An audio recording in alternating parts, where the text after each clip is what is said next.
Facilitated programs include assisted and synchronous learning, or scheduled webinar.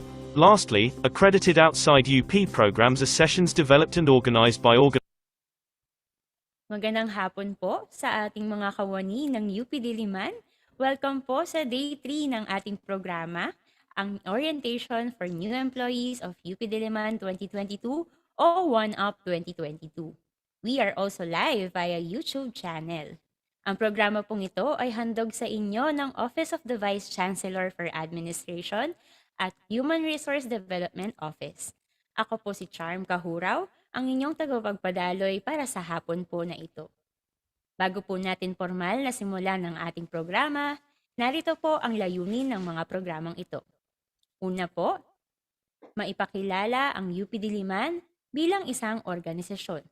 Second, may talakay at mapabatid sa mga bagong empleyado ang mga importanteng HR procedures at prime HRM. Pangatlo, malaman ng mga bagong empleyado ang nararapat na gawi at obligasyon bilang isang kawani ng universidad. Pang-apat, ma-introduce ang iba't ibang internal na organisasyon sa universidad. At pang-lima, mas mapalawig pa ang kaalaman ng mga bagong empleyado patungkol sa benepisyo na binibigay ng PAG-IBIG, PhilHealth at GSIS. This will also be a 5-day seminar started last 5th of August and will end on the 2nd of September. Ang coverage naman po ng ating programa ay ang mga sumusunod. For Day 1 po, we discussed po the HRDO processes and procedures. Day 2 is to introduce ang mga organizations within the UP Diliman. And for Day 3 to Day 5, we will be having a representative from PAG-IBIG, PhilHealth, GSIS to discuss the programs and benefits offered by their agencies. At para naman po sa ating program flow, ang lalamanin po ng ating programa ay ang mga sumusunod. First off po is the preliminaries, followed by the introduction of PAG-IBIG Fund, and then the benefits and programs offered. We will also be having our 10-minute break to be continued by the filing of loan and introduction on PAG-IBIG savings. We will also have our Q&A portion. Second to the last is the awarding of certificates. And lastly, the post-liminaries. We would also like to remind everyone that this is a 3.5-hour-long program. So expect po natin na matatapos tayo at around 4:30 p.m.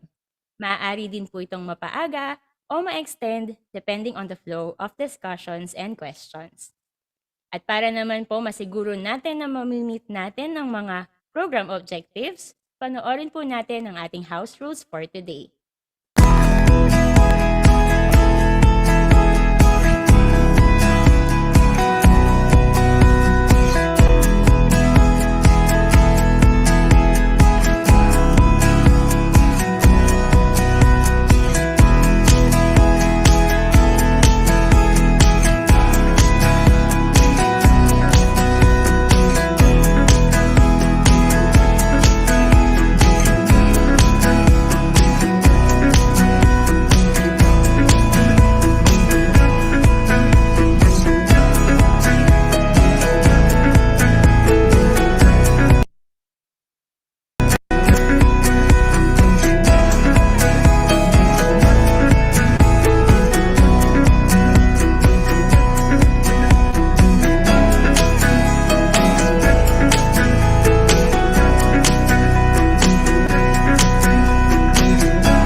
Okay po, so that is our house rules for this afternoon.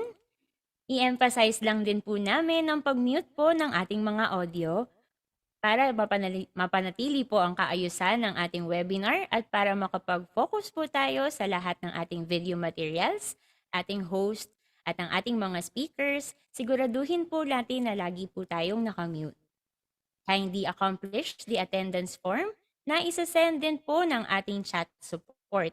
Ito pong attendance form ang magsisilbing patunay na kayo ay nakadalo sa programang ito. And to introduce the Pag-IBIG and to discuss the benefits and programs of Pag-IBIG Fund, atin pong ipakilala ang ating speaker ngayong hapon. She is the Supervising Marketing Specialist designated as Head of Marketing and Sales at Pag-IBIG Fund Commonwealth Avenue. A graduate of Miriam College with a degree in Bachelor of Arts, major in International Studies. Joined Pag-IBIG Fund as one of its marketing assistants in 1995. Tasked to do massive information campaign relative to the implementation of the fund's mandatory membership coverage. Knows Pag-IBIG Fund by heart, as evidenced by her extensive fund knowledge through various trainings, work assignments, and experiences with the agency. Please welcome ang speaker po for Pag-IBIG Fund, walang iba kundi si Miss Josephine Ibaysi. Magandang hapon po, Miss Joy. Hi. Thank you, Ma'am Charm, for the introduction. Good afternoon.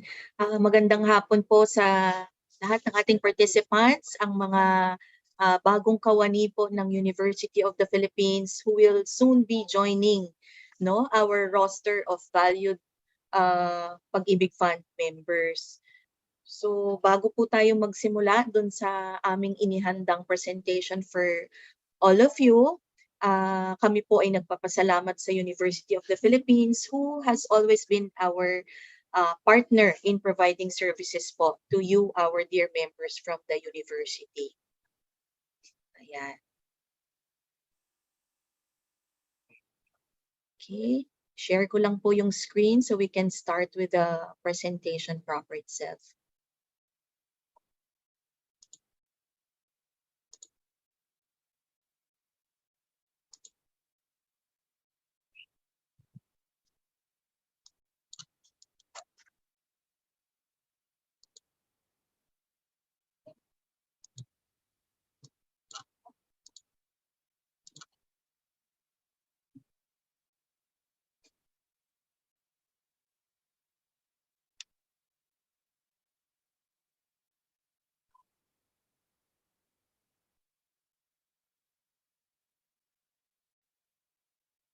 Nakikita po ba yung aking presentation?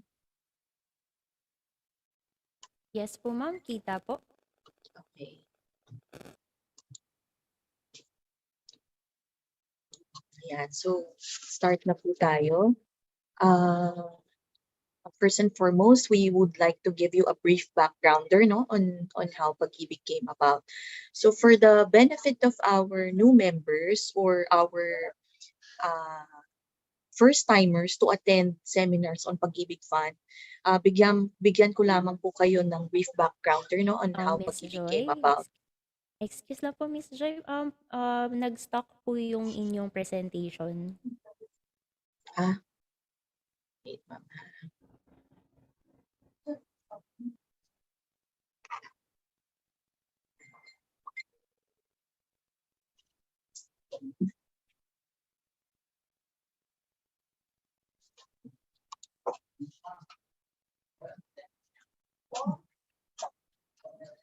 Ayan, Ma'am Char. Same pa rin po, Miss Joy. Parang kailangan po yata creator's view po eh. Kailangan po yata naka-presenter's view.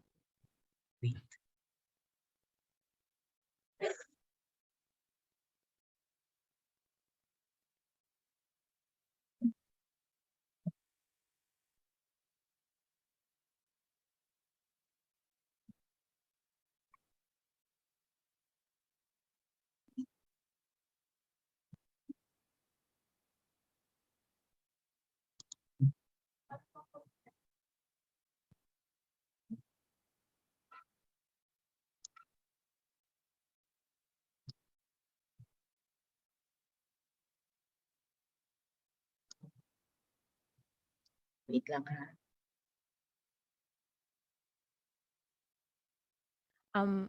Ma'am Joy, Yes, meron po ma'am. kaming backup dito. So, we can present po the slides po and you can ano na lang po.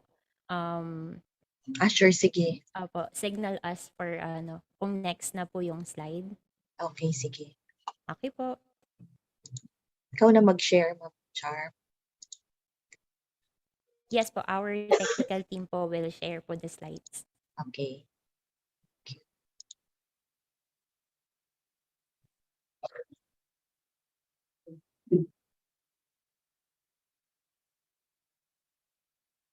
Sige po, dun tayo sa acronym of PAG-IBIG Fund.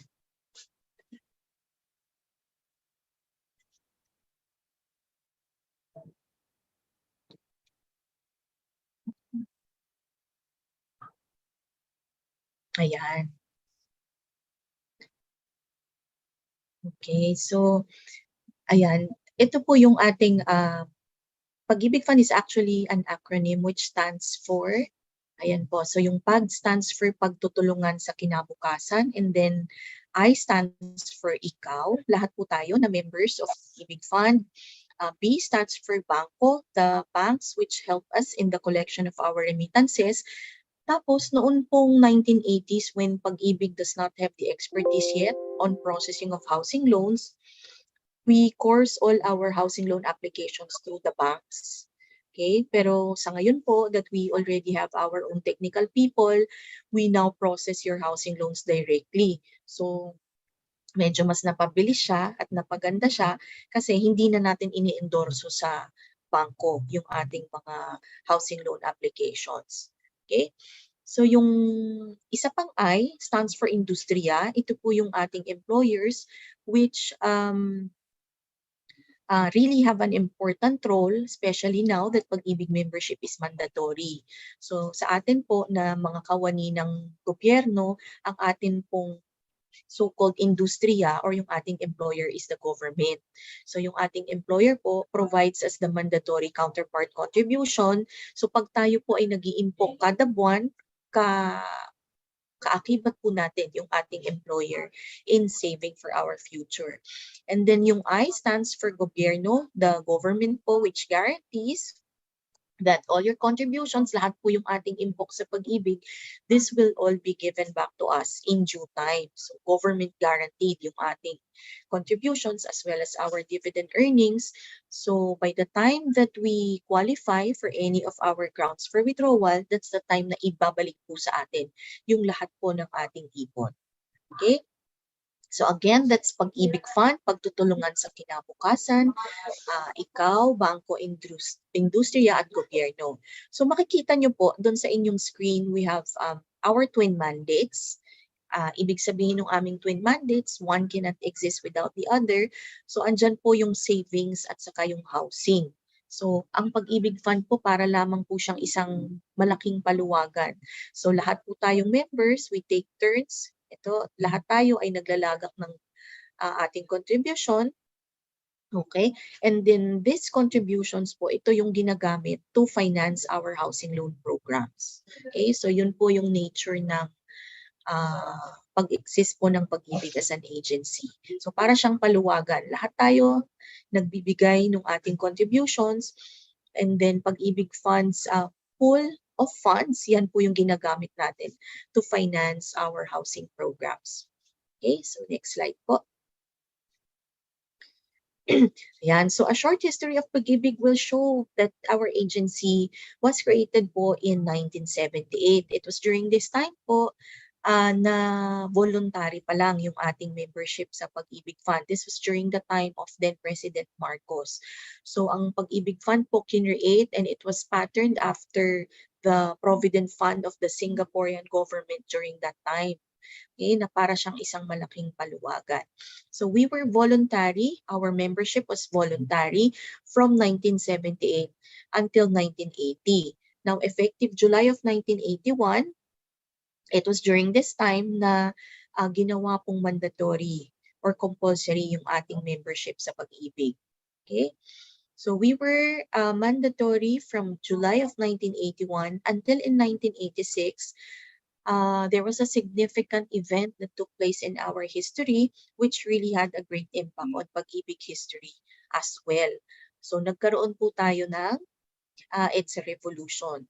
So during that time po, there was a clamor from among working groups to abolish all agencies associated with the Marcoses.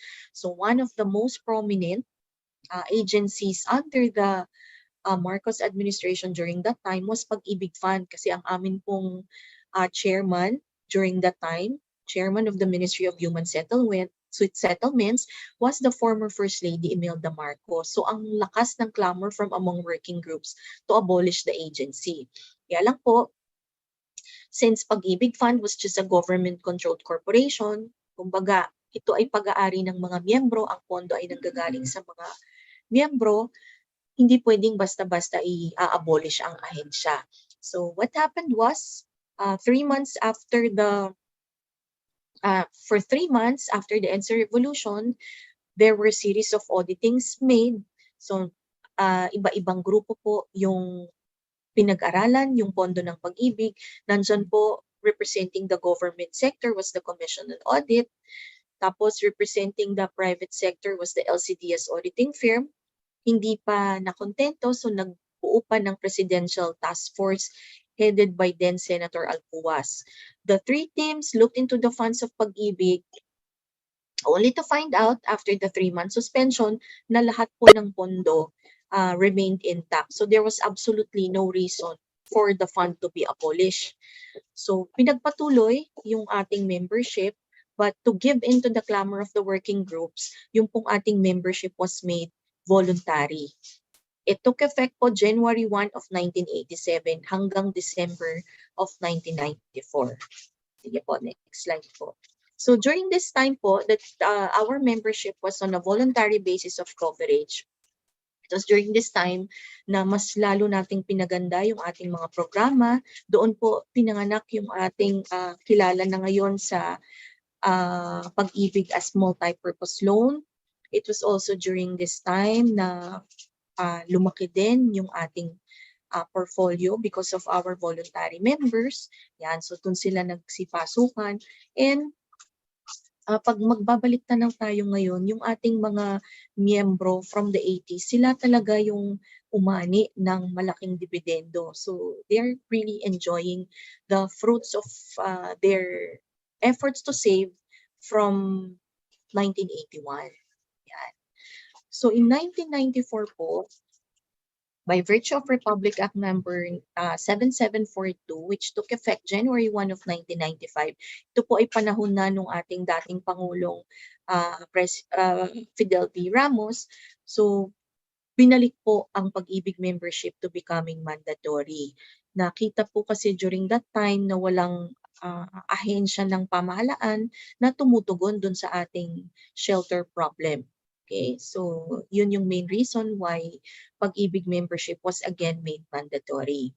Okay, so mandatory po siya for all SSS and GSIS coverable members who are earning 4,000 pesos at least. Yan. Again, it took effect January of 1995. So kung meron tayong mga employees dito who have been employed during this period, most probably were deducted your PAG-IBIG contribution. So ang gagawin lang natin, idudugtong lang natin yun doon sa inyo pong contributions under the University of the Philippines. Okay, so we started on our mandatory membership coverage, again, effective January of 1995 until the present time. Pero noon pong January of 2010, lumabas naman po yung panibagong Republic Act, which is 9679, or what we call as the HDMF Law of 2009.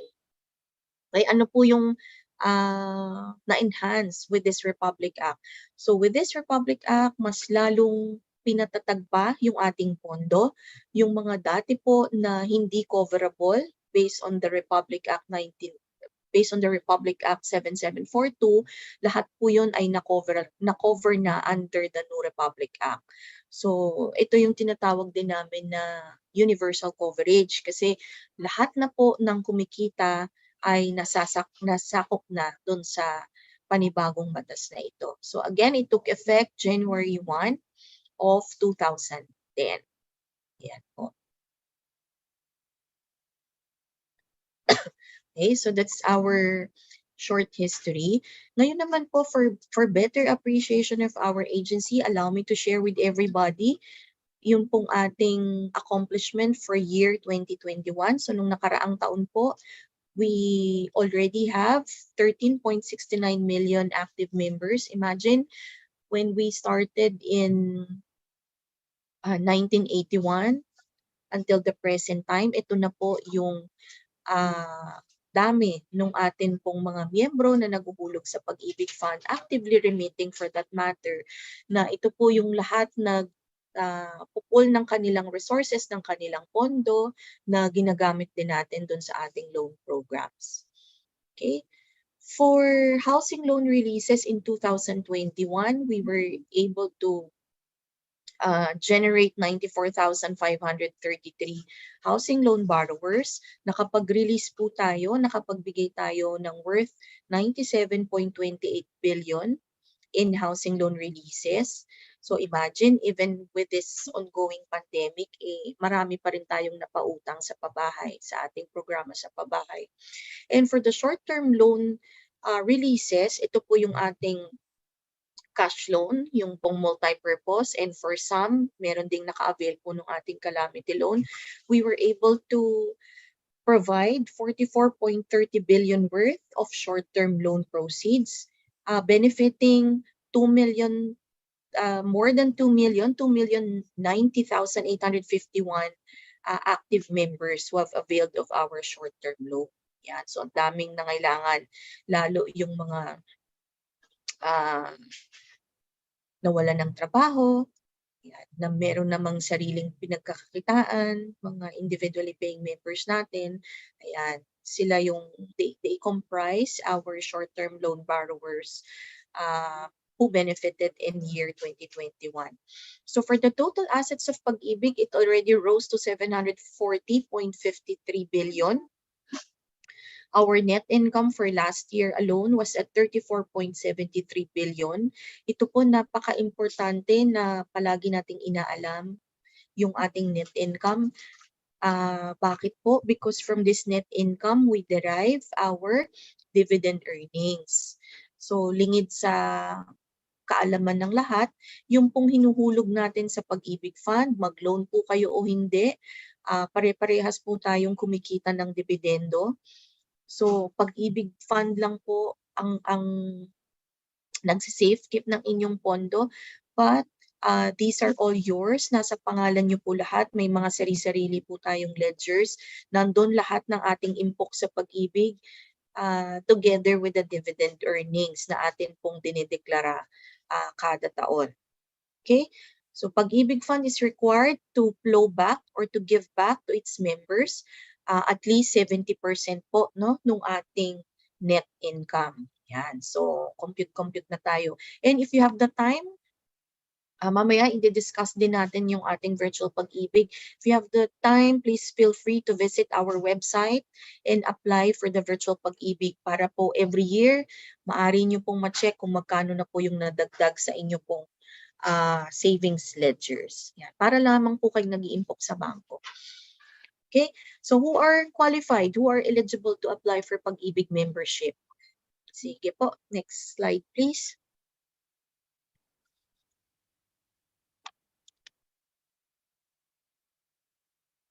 Okay, so on your screen, nandyan po yung ating mandatorily covered members. Lahat po ng empleyado na covered po ng SSS, lahat ng empleyadong covered ng GSIS, our uniform members of the Armed Forces of the Philippines, the Bureau of Fire, the Bureau of Jail, and the Philippine National Police. So dati po, prior to 2010, ito pong ating military and police personnel, they are not mandatorily covered by PAG-IBIG Fund. Meron lang pong specific na memorandum of agreement na sila po ay kino-cover nung ating Republic Act 7742.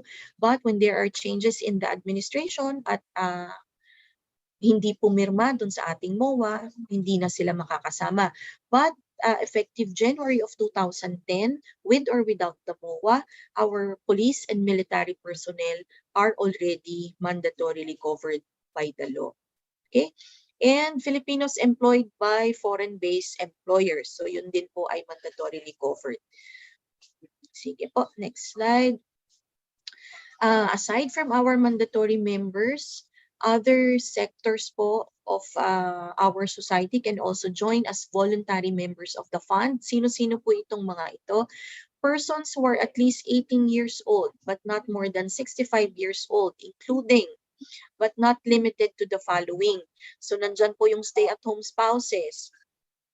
Andyan po ang Filipino employees of foreign government or international organizations. Nandyan ang employees of companies who are granted waiver or suspension of coverage by the fund under Republic Act 9679. We have leaders and members of religious groups. They can also join our roster of PAG-IBIG members. Or those members separated from employment or cease to be self-employed, public officials or employees who are not covered by the GSIS, and all other earning groups as may be determined by the board. So technically speaking, lahat po ng may kita, okay, in one way or another, lahat po yun ay maaring magmiyembro as voluntary members of PAG-IBIG Fund. So nakita nyo po dito, yung unang-una natin ay stay-at-home spouses. So hindi na namin nilagay na wives dyan because we also have stay-at-home husbands. So parehas na po yan ang mga kabiyak na hindi po nagtatrabaho, na nasa bahay lamang po, they can also apply for PAG-IBIG membership para sila po ay meron ding impok. We will be basing po their contribution on the income of their employed spouse. Okay?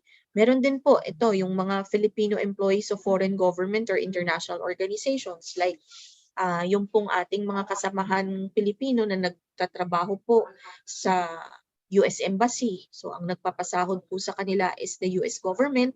So technically parang hindi sila mandatorily covered, but with this 9679, we also enjoin them to apply for PAG-IBIG membership. Okay, para makaka-avail din po sila ng same benefits being available dun po sa ating mandatory members of PAG-IBIG Fund. Okay, so next slide po. So magkano po yung kailangang ihulog ng ating PAG-IBIG Fund member? Sige po, on your screen, we have here a matrix of the required contributions po of a PAG-IBIG member. It is actually based on the member's monthly compensation.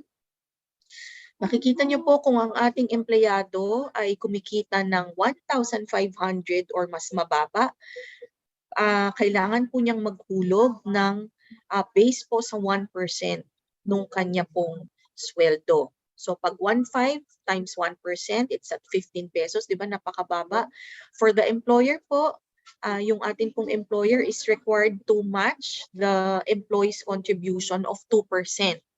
So in the example, if it's 1,500, if the income is 1,500, the employer gets to contribute 2% of that, which is 30 pesos. Yan. Pero siguro sa ngayon, wala naman ng kumikita ng ganito. But if there are still some, yung mga siguro, yung mga on-call or yung mga yung mga sideline, so that's our rate for them. But for all those earning more than 1,500, the contribution rates for both employee and employer are pegged at 2% each. Yan. So pag halimbawa, 3,000 ang sahod mo, automatic ang kaltas mo ay 2%, which is 60 pesos, and then your employer matches this with another 2%, equivalent din po to 60 pesos kung yung example natin ay 3,000 pesos per month. Okay? So, covered by the mandatory membership is a maximum monthly compensation of 5,000 pesos. Ano po yung ibig sabihin nun? Ibig pong sabihin, basta po yung ating empleyado ay kumita ng mas hihigit pa sa 5,000, he or she has the option to contribute a maximum of 2% based on the salary ceiling of 5,000. Halimbawa po, ang ating isang empleyado kumikita ng 10,000. Okay? Since currently, ang atin pong maximum monthly compensation is pegged at 5,000 pesos, maari pong maghulog lamang po yung ating employee ng 2% based on 5,000, which is 100 pesos. Okay? That explains the reason po for some of you have already been deducted your pag-ibig contributions. Yun po yung dahilan kung saan po nanggaling yung 100 pesos every month na kalta sa inyo. Baka nagtatanong kayo, bakit 100 lang ay ang sahod nyo, let's say 20,000, 30,000. So yun lamang po kasi yung nakasaad sa batas. But at any point in time, at any point of your employment tenure dun po sa inyong dito sa UP, you have the option po to increase your contribution. Anytime po yan. Okay? So wag tayong makontento to be contributing only 2% of 5,000 or 100 pesos. So mamaya po, as we go on with our presentation, makikita nyo po yung reasons kung bakit kailangan natin or mas maganda na i-upgrade or increase natin yung ating contribution sa pag-ibig. Okay, so this is only for illustration purposes, but at any point in time, as I've said earlier, pwede po tayong mag-increase or mag-upgrade ng ating contributions. Okay, so on your screen, nandyan po yung ating benefits and services. Currently, we have 8 classifications of our benefits and services, but for purposes of today's webinar, ang i-discuss lamang po natin dyan would be 6. Okay, ito pong unang 4 sa taas plus itong 2 sa ilalim. So we will skip ito pong 2, itong home equity appreciation loan and the home saver programs. So ito yung para dun sa mga meron na pong existing housing loan. Okay? So ito lamang pong 6 basic benefits and services will be discussed in detail in today's webinar. Okay, may tanong po so far?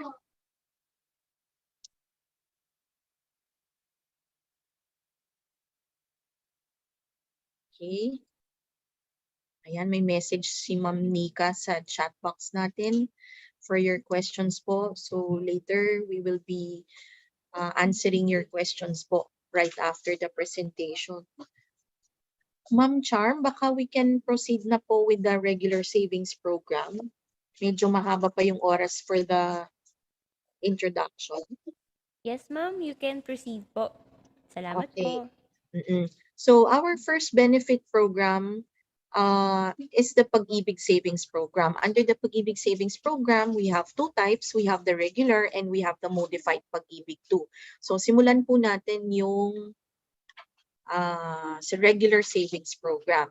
Okay, so when we say regular savings program, this would be pertaining po to the monthly contributions po that is being deducted from your salary, tapos yung share po ng UP na inihuhulog po on a monthly basis sa amin sa PAG-IBIG Fund.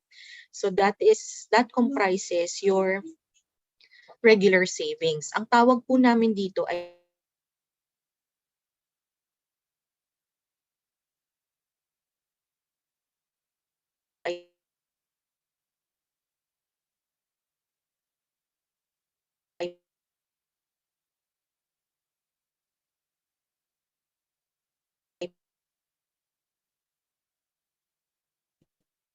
PAG-IBIG 1. Okay? So what are the salient features of our PAG-IBIG 1 regular savings program? Unang-una po, it doubles or it triples our money.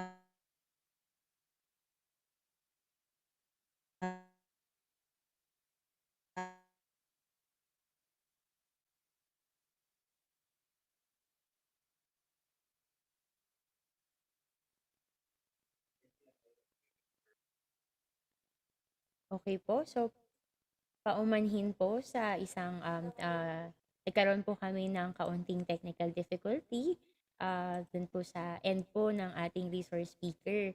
So for the meantime, as we troubleshoot po the concerns po sa ating technical difficulties, can we have a 5-minute break first? And then we will continue on with our program. Okay po, so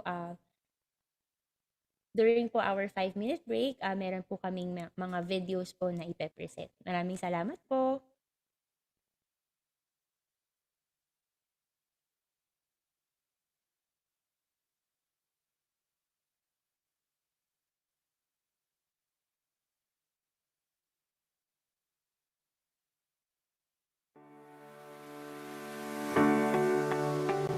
Simpleng ehersisyo sa palaupong pamumuhay o sedentary lifestyle. Sabi nga nila, sitting is the new smoking at ang pag-upo ng matagal ay nakakasama sa kalusugan. Sundin ang mga sumusunod. Ehersisyo sa leeg at balikat.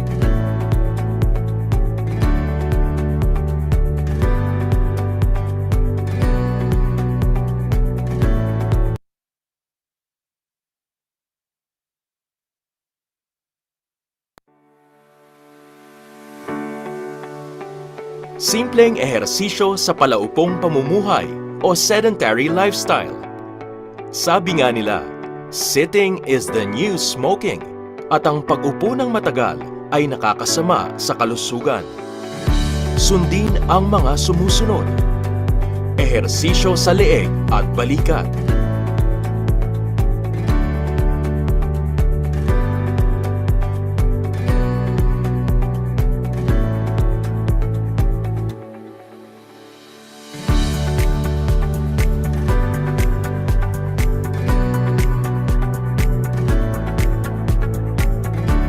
Ehersisyo sa kamay.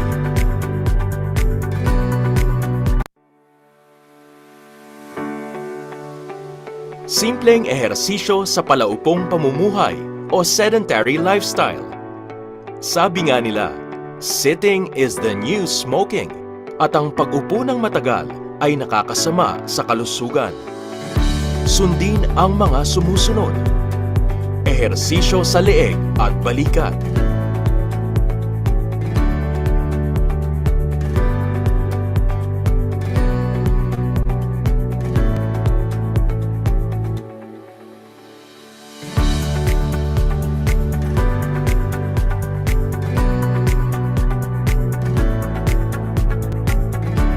Ehersisyo sa kamay.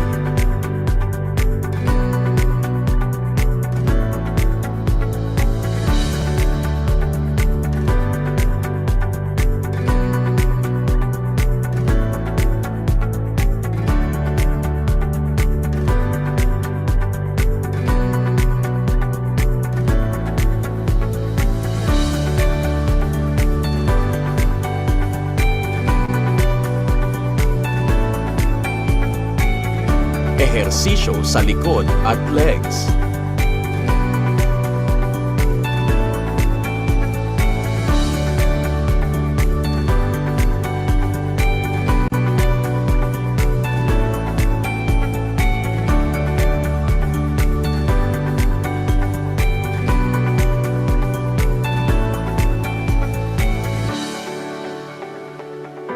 Ugaliing gawin itong mga ehersisyo kada isang oras ng pagkakaupo. Ehersisyo sa leeg at balikat. Ehersisyo sa kamay. Ehersisyo sa likod at legs. Isang paalala mula sa OSHC.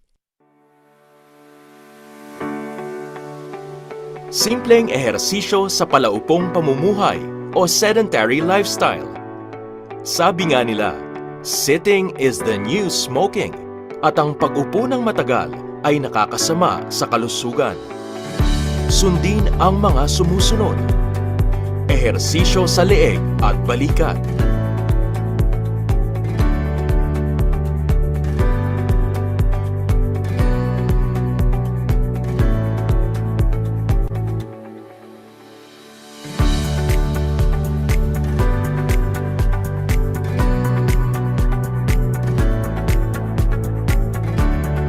ehersisyo sa kamay.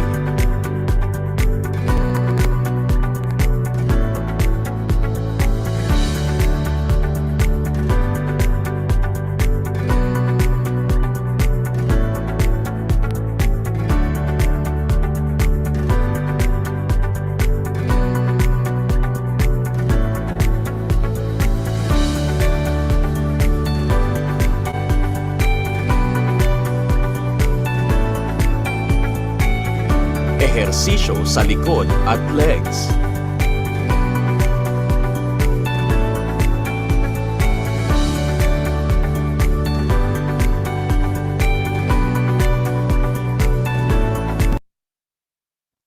Okay po. So again po, paumanhin po sa technical difficulties po na naganap po ngayong hapon.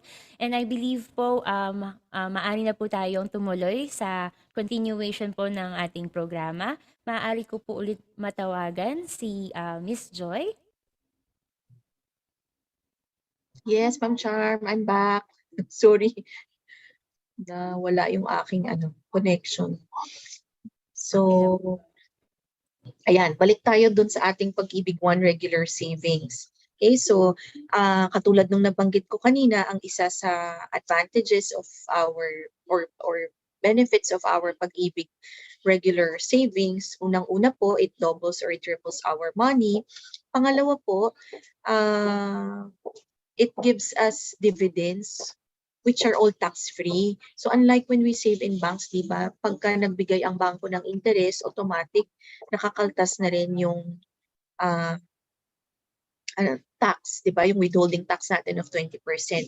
While for us in Pag-IBIG, yung tax rate po natin ay 0. So wala tayong binabawas in any form of taxes dun sa savings po ng ating members, doon sa impok ng ating mga members. So bukod sa ito po ay kumikita ng dividendo, ito po ay tax-free, most importantly, it is government guaranteed. Ibig sabihin, whatever happens, magpapalit-palit tayo ng administration, yung pong ating pondo is safe. Okay, this is guaranteed not just by the specific administration but by the government of the republic itself. So safe yung ating pondo. Hindi lamang po yung principal, hindi lamang po yung hulog ninyo, but it also includes yung ating dividend earnings. So on your screen, makikita nyo po, we made a comparison lang po. We have 3 columns.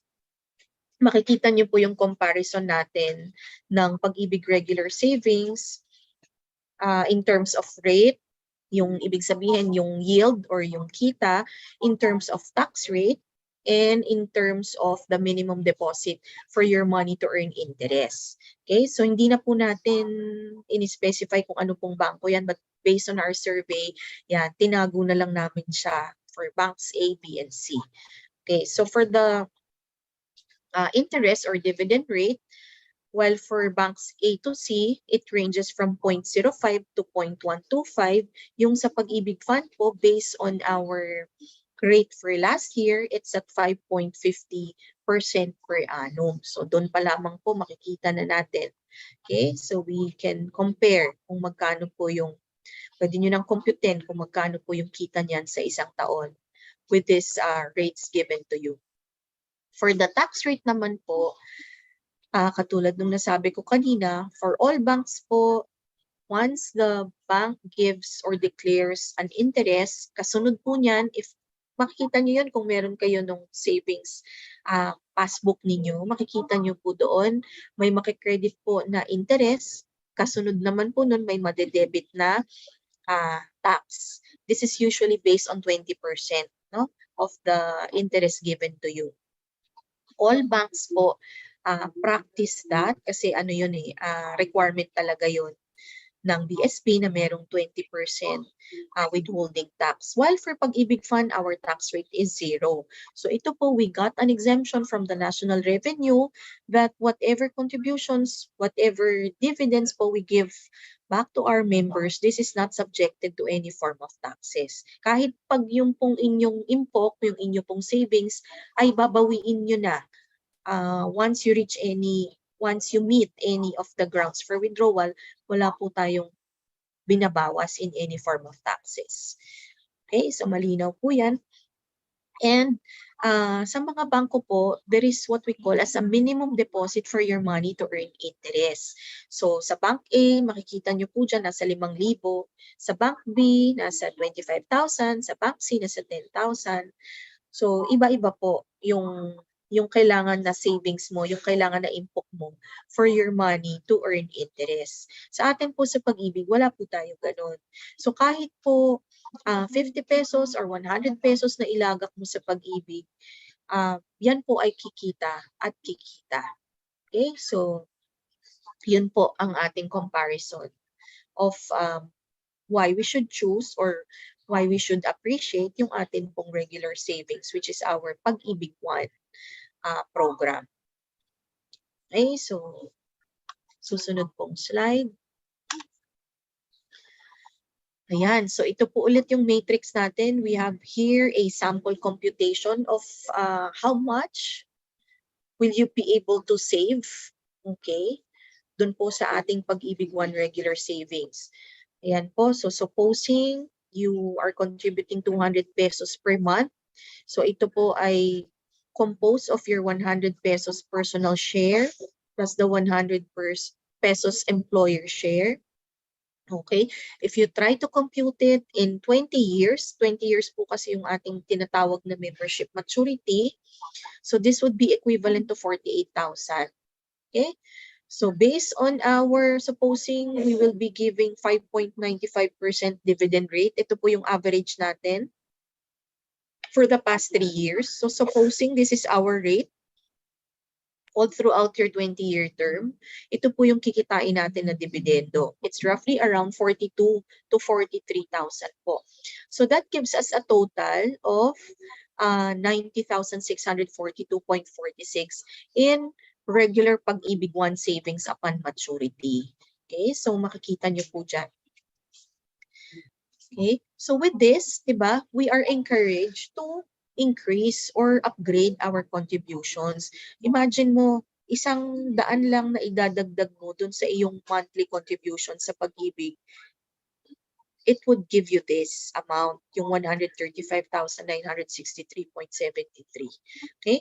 Kaya yun yung advice namin, especially for newly hired employees like most of our participants today, na as early as now, di ba, habang bata pa tayo, increase natin, upgrade natin yung contributions natin. Para by the time that we reach our twilight years, yung ating retirement age, di ba, mas maganda po na we have something to look forward to. Meron tayong in pension form from the GSIS, meron din tayong lump sum na makukuha rin sa Pag-ibig. Okay? Imagine if you're going to be paying 500 pesos every month. This is inclusive of your employer share. Ibig sabihin nasa sa iyo yung 400, 100 sa UP. O ayan ang katumbas niyan na rough estimate of your savings upon maturity. Okay? So if you have 1,000 to spare for Pag-ibig contributions, ayan ang magiging regular savings mo upon maturity. Okay? So you just think about it, diba? Ito po with the salient features that I discussed earlier, walang risk. Zero risk po siya talaga kasi it is hindi lamang po itong savings ninyo yung ginagaranti ng government, but including this one. So the total savings po is being guaranteed by the government of 100%. So wala po siyang cap, walang ceiling, unlike when we save in banks, di ba? Since the banks are covered by the Philippine Deposit Insurance Corporation or the PDIC, the maximum that PDIC will be insuring dun po sa ating mga depositors would only be 500,000 pesos. For us, kahit lumagpas po yan ng 500, kahit maging 1 million po yan, the whole thing, the whole amount is guaranteed po. It's not insured, it's guaranteed by the government of the Republic. Okay? Next slide, please.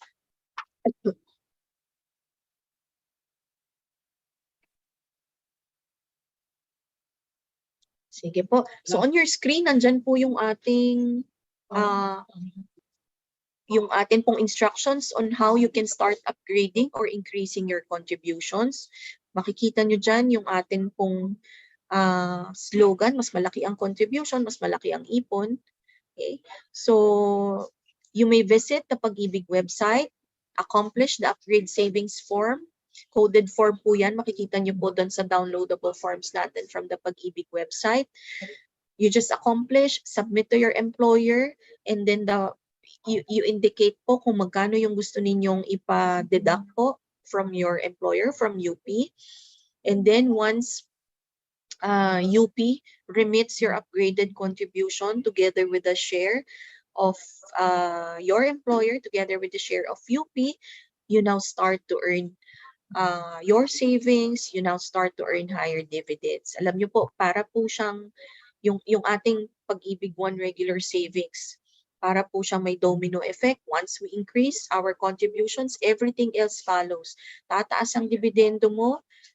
Once you're already entitled or eligible to file for loans, definitely you'll be getting a higher loanable amount as compared to the regular contributor, and definitely you'll be getting a higher claims proceeds by the time po na kayo po ay magretiro or when you meet any of our grounds for withdrawal. Okay?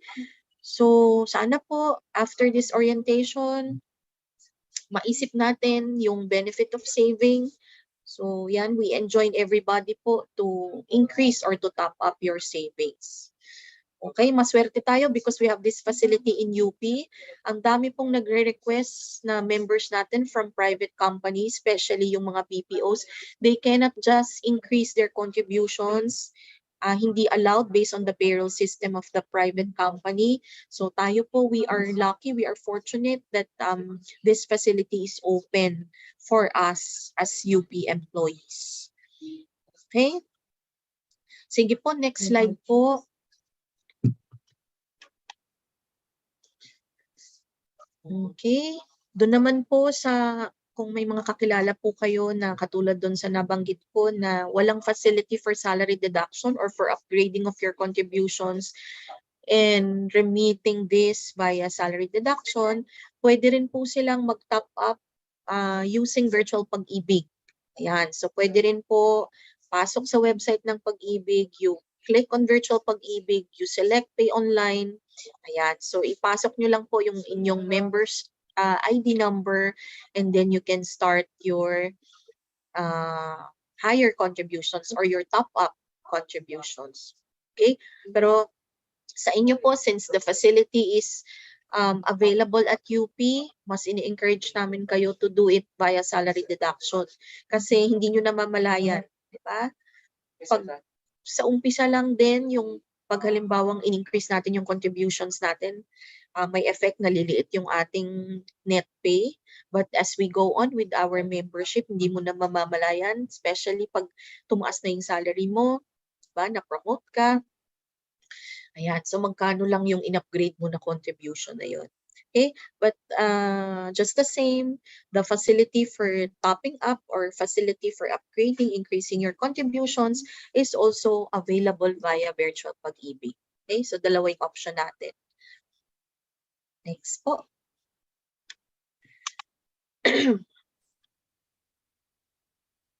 Ayan, so punta naman po tayo dun sa mga kadahilanan kung kailan natin pwedeng ma-withdraw or mabawi yung ating contributions, yung ating savings from PAG-IBIG Fund. On your screen, nandyan po yung ating mga valid grounds for withdrawal. First of which is membership maturity. This is upon contributing a total of 240 months. So pag binilang nyo po yun, nasa 20 taon po yun. So kung meron po sa inyo dito, 20 years old, diba? After 20 years o 40 years old ka, makukuha mo na yung iyong contribution sa PAG-IBIG. Okay, you have the option to get your contributions with PAG-IBIG. Hindi po sa pilitan na pagka naka 20 years na po kayo or nakakumpleto na kayo ng 240 months, you are mandated, you are obliged to get back your contributions. Hindi po, that's an option kung gusto nyo lamang po. Pero kung kayo po ay nasa serbisyo pa, nagtatrabaho pa, pwede nyo pong iwanan lang yung inyong savings at pakitain pa ng mas malaki. Okay? For membership maturity, this is regardless of the age of the member. For as long as the member has completed 240 months, siya po ay qualified. Pangalawa po ay by reason of retirement. So under retirement, we have 3 classification. We have retirement at the age of 45, which we call as early retirement. Ito po ay applicable for those members employed in the private sector. Pagka po yung kanilang kumpanya meron pong provision for early retirement and they availed of that provision, basta po sila ay 45 years old, they can also claim yung kanila pong contribution sa pag-ibig. Under retirement, we also have age 60, which we call as optional retirement at the age of 60. Ito po ay applicable sa atin na nagtatrabaho po sa gobyerno, na ang atin pong mandatory retirement age ay 65. So pag tayo po ay umidad na 60, kahit tayo po ay nagtatrabaho pa, we have the option to partially withdraw our contributions. Ano po yung makukuha natin? From the first contribution, when we started our membership with PAG-IBIG, up to the last contribution remitted when we reach the age of 60. So yun po yung makukuha natin. Okay, plus all the employer share and the dividend earnings. Okay, so third classification under retirement, yung nabanggit ko na kanina, which is mandatory retirement age of 65. Ito po yung yung mandatory, obliged na tayo to get our contributions. I-enjoy naman na natin yung ating pinaghirapan, yung ating na-save sa pag-ibig.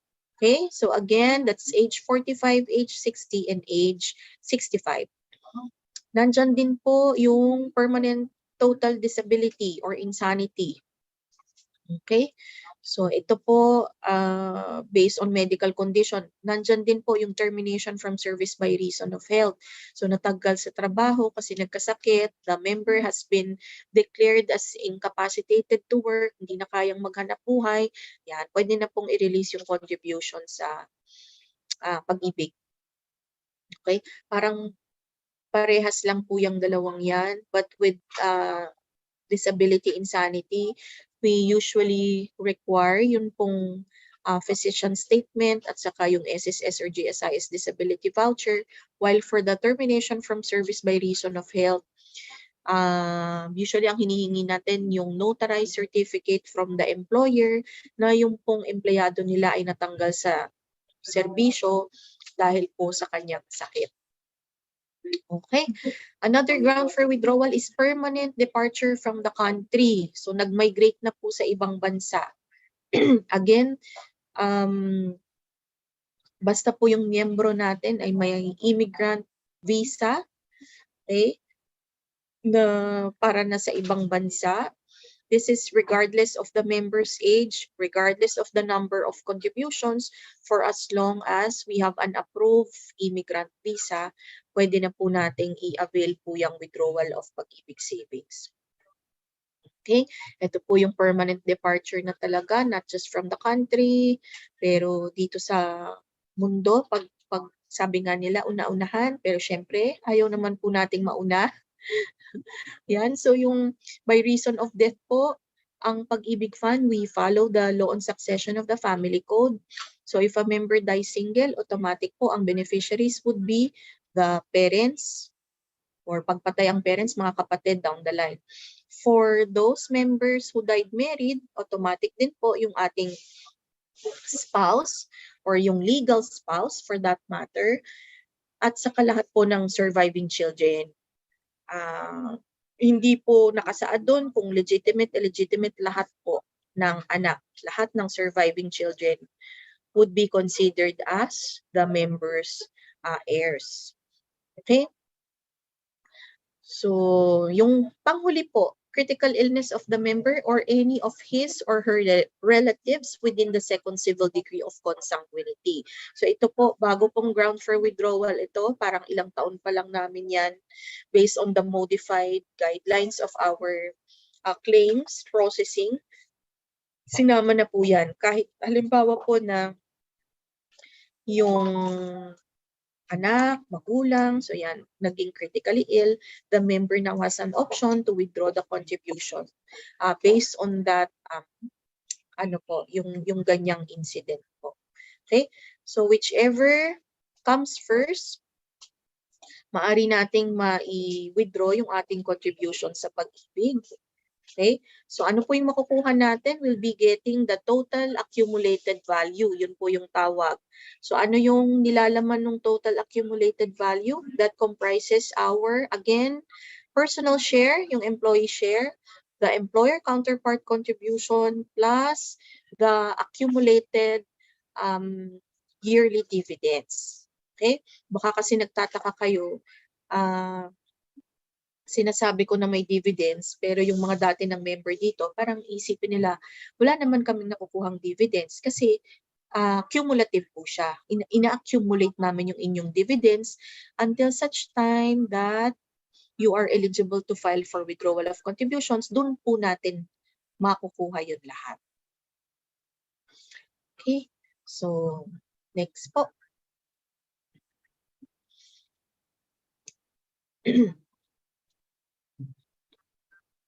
Ayan, so you can take a screenshot po niyang ating QR code. So it will redirect you po dun sa ating website if you would want to know more about our regular savings program. So pag try nyo po, picturean yan or scan yan, ayan, dadalhin po kayo dun sa site na makikita nyo po yung other literature on the regular savings program.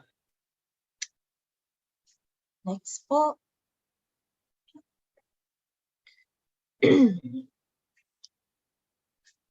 Ayan, so bukod po dun sa regular Pag-IBIG One savings natin, as our valued Pag-IBIG members, ito pong next program, next savings program is also available for all of you. So ito po yung tinatawag natin na MP2 savings or the modified Pag-IBIG 2 savings.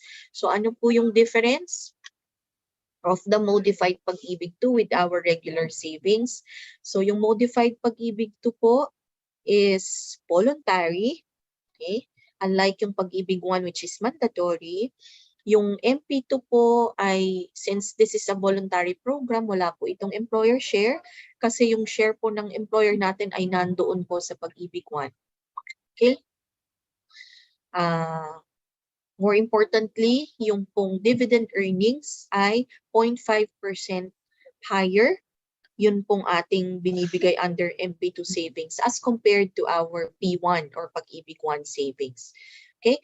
So ayan po, on your screen, these are the salient features of our modified Pag-IBIG 2 savings program. Unang-una, it gives us higher dividend rate than that being offered by Pag-IBIG regular savings or Pag-IBIG 1. So kanina nakita nyo po yung ating rate for 2021 for Pag-IBIG 1 was at 5.5. Diba? Automatic plus 0.5 po ang MP2. Okay?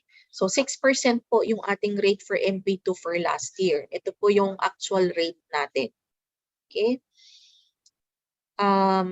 Members saving under the MP2 savings program, you have the option po if you would want your dividends to be given to you annually. Ibig sabihin, i-release sa inyo talaga annually, or kung gusto nyo pong rollover, parang sa mga time deposit po sa banks.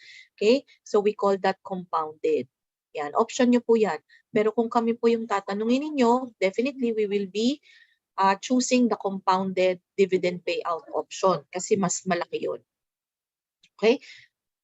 Na-force tayong mag-save na hindi natin kukunin yung ating dividend earnings. Okay?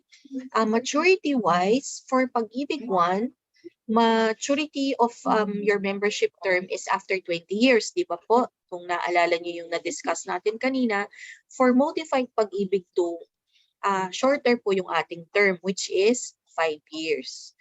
Okay, after which you can already apply for the withdrawal of your savings under MP2. Okay. With the enhanced guidelines of our modified Pag-IBIG 2 savings program, ito pong nasabing programang ito is already open to retirees, or pensioners who are former PAG-IBIG Fund members. Okay? So, yan po siya. Unlike before that we have an age limit, so dapat makapag-open ka ng iyong MP2 savings prior to you reaching the age of 65. Pagka lumagpas na ng 65, kahit gusto mong magpulog pa under the MP2 savings program, ay hindi ka na i-allow. But with the enhanced guidelines, yan, open na yan. Wala na pong age limit tayo. For as long as the member has contributed at least 2 years po or 24 months prior to his or her retirement.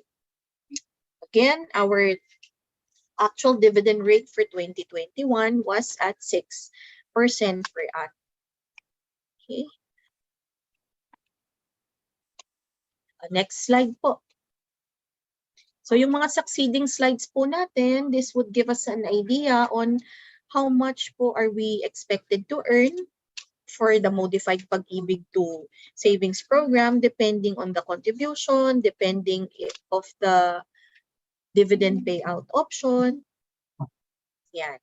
So ito pong first matrix natin, this is based on a 500 pesos monthly savings na huhulugan nyo po for 5 years with your dividend earnings to be given to you annually. Ibig sabihin po, hindi lang po i-credit dun sa savings ledger nyo yung inyong dividends. Kung hindi, withdrawing nyo yung dividends.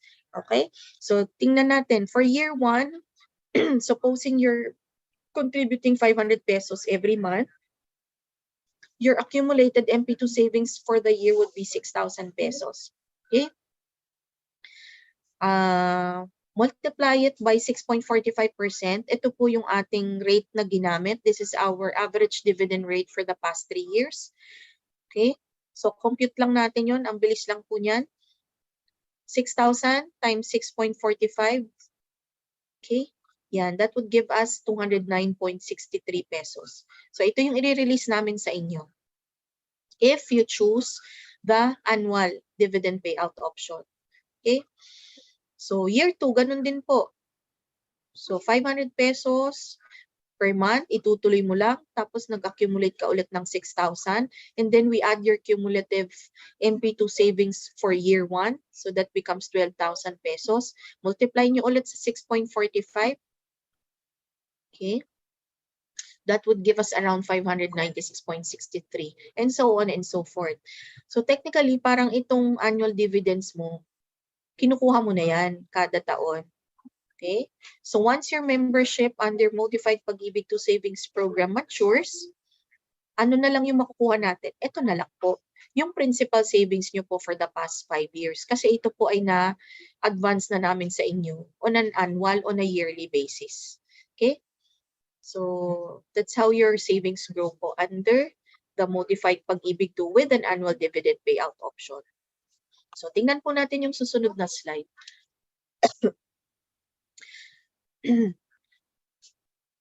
For the next slide po, parehas pa rin. Our preferred dividend payout option is annual. Tinaasan lamang po natin yung ating contributions from 500 to 1,000 pesos. So, 1,000 for year 1, 1,000 multiplied by 12 months is at 12,000 cumulative MP2 savings. Multiplied by 6.45 again. That would give us around 419.25. Same with year 2, 1,000 ulit. Regular yan. Every month, 1,000 yung pumapasok. So, again, you have 12,000 for that year. You add up to your cumulative MP2 savings for year 1. So, that gives you 24,000. So, definitely, mas mataas na pag minultiply natin sa 6.45%. Okay? And so on and so forth. So, ganun pa rin. Upon maturity, you will be expecting to get ito pong principal na nilagak nyo po dun sa nakaraang 5 taon, which is 60,000. Ito po ay binibigay na po sa inyo on an annual, on a yearly basis. Okay? So, next slide po. Ayan. So, bukod po sa salary deduction, we can also do a one-time, ang tawag namin ay one-time big time. So, if you have an existing savings with the bank, halimbawa po may 1 million ka sa bangko, Okay? Meron kang time deposit na nag-mature sa bangko, 1 million. Pwede mong ilipat yon sa Pag-ibig. Okay? You'll only be paying for 1 million pesos for year 1. Isang beses ka lang maghuhulog. Tapos magkikita na lamang po tayo every declaration ng dividend earnings if you choose yung pong annual dividends. So ganun ulit, 1 million would be the basis for the income for the dividends. Multiply nyo lang po directly to 6.45%. That would give you 64,500 earnings per year. Okay? So for year 2, ganun din basis natin, yung 1 million mo. So ganun din, 64.5. So technically, you get your 1 million savings, your principal savings at the end of the 5-year term, ito pong 322,500. You have been getting this already for the last 5 years. Okay? Nakukuha po ba natin yung kung paano po tumutubo yung inyong pera? Based on the annual, based on the compounded dividend option. Okay, next po.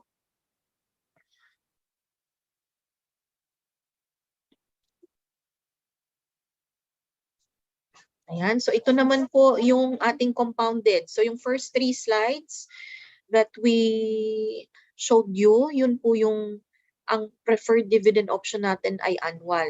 We now go to compounded. So ito naman po yung compounded at 500 pesos every month. Okay, so for year 1, hulog ka ng 500 every month. This would be your savings for the whole year. 500 times 12, so it becomes 6,000. Multiply natin by 6.45%. It gives us around 209.63. I-add natin yung dalawang yan. So that becomes 6,209.63. For year 2, hulog ka ulit ng 500. Meron ulit cumulative na MP2 savings na 6,000 for 1 year. Plus, ang magiging basis na natin for this compounded dividends would be itong total na ito plus ito. Okay? Ayan na siya. So, ang magiging basis na natin, instead of the 6,000, magiging 12,209.63. Yan na yung magiging basis natin. And so on and so forth.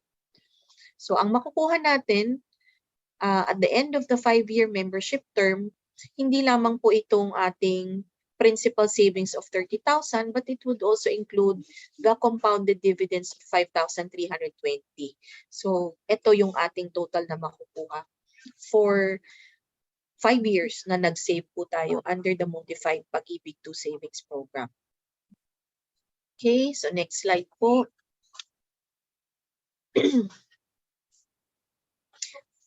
Parehas din po yan. We just increased the monthly savings from 500 pesos, ginawa nating 1,000. Pero ganun din po, yung kinikita nyo pong dividends, iro-roll over natin dun sa principal savings ninyo. So parang lumalabas niyan, pati yung dividends ninyo for that year have been used in the computation. Naging basis din siya for the computation of your dividends for the succeeding years. Okay? Dividendo mo, madidividendohan pa for the next couple of years. Okay? Next slide po.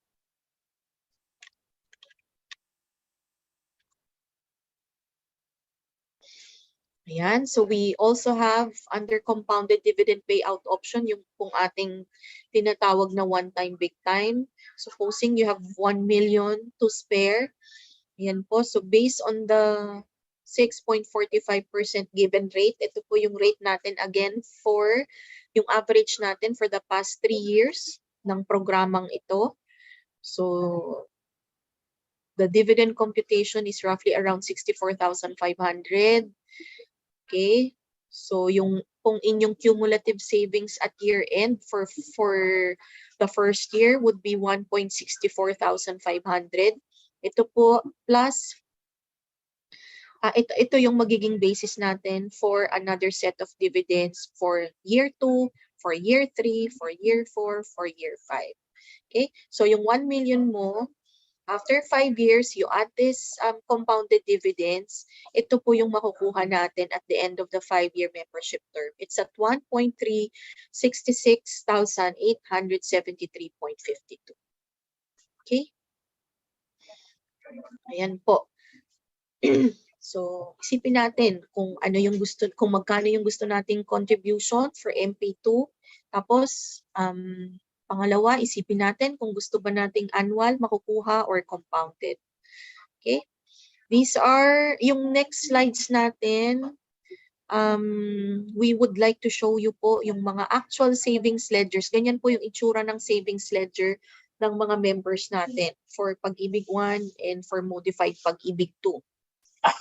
So for purposes of illustration, ayan, ito po ay modified PAG-IBIG 2 savings ng isang miyembro ng UP. Okay? We just remove po yung details, di ba? For privacy. Pero these are actual ledgers po. Yan, so makita nyo po yung isang employee natin from UP, nagpasok siya ng 1.4 million in 2020, November 18 of 2020 to be exact. Okay? Tapos the following month, nagpasok siya ng 600,000. I think these are yung mga matured na time deposit. Ayan.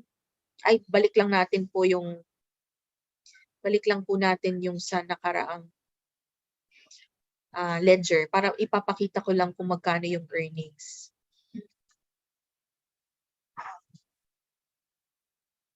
Ayan, ito po ay salary deduction. Makikita nyo every month. Diba? 500, 2,000. Ito po is a combination of one time, big time. Tapos meron din siyang on the side na salary deduction of 10,000 pesos per month. Yan, kung makikita nyo po, ayan yung dividends. Okay? Ito yung share ninyo, the personal share. ER share is at 0 kasi wala namang counterpart yan. Tapos ito po yung dividends that we give out every year. Okay? Ito mga samples po natin, UP employees po ito. So sana po by, di ba, after 5 years, isa sa inyo naman yung isa sample natin dito. Nandito na yung ledger din ninyo, which we use as sample kasi makikita yung dividends. Yan, no? Imagine po the dividends every year that they get from saving under the modified PAG-IBIG 2 savings program. Okay? Yan. Kita nyo po yung tags. Yan.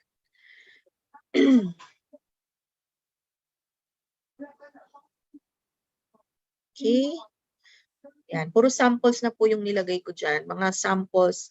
But all of those are employees of UP. Okay, so how does one save under the modified PAG-IBIG 2 savings program?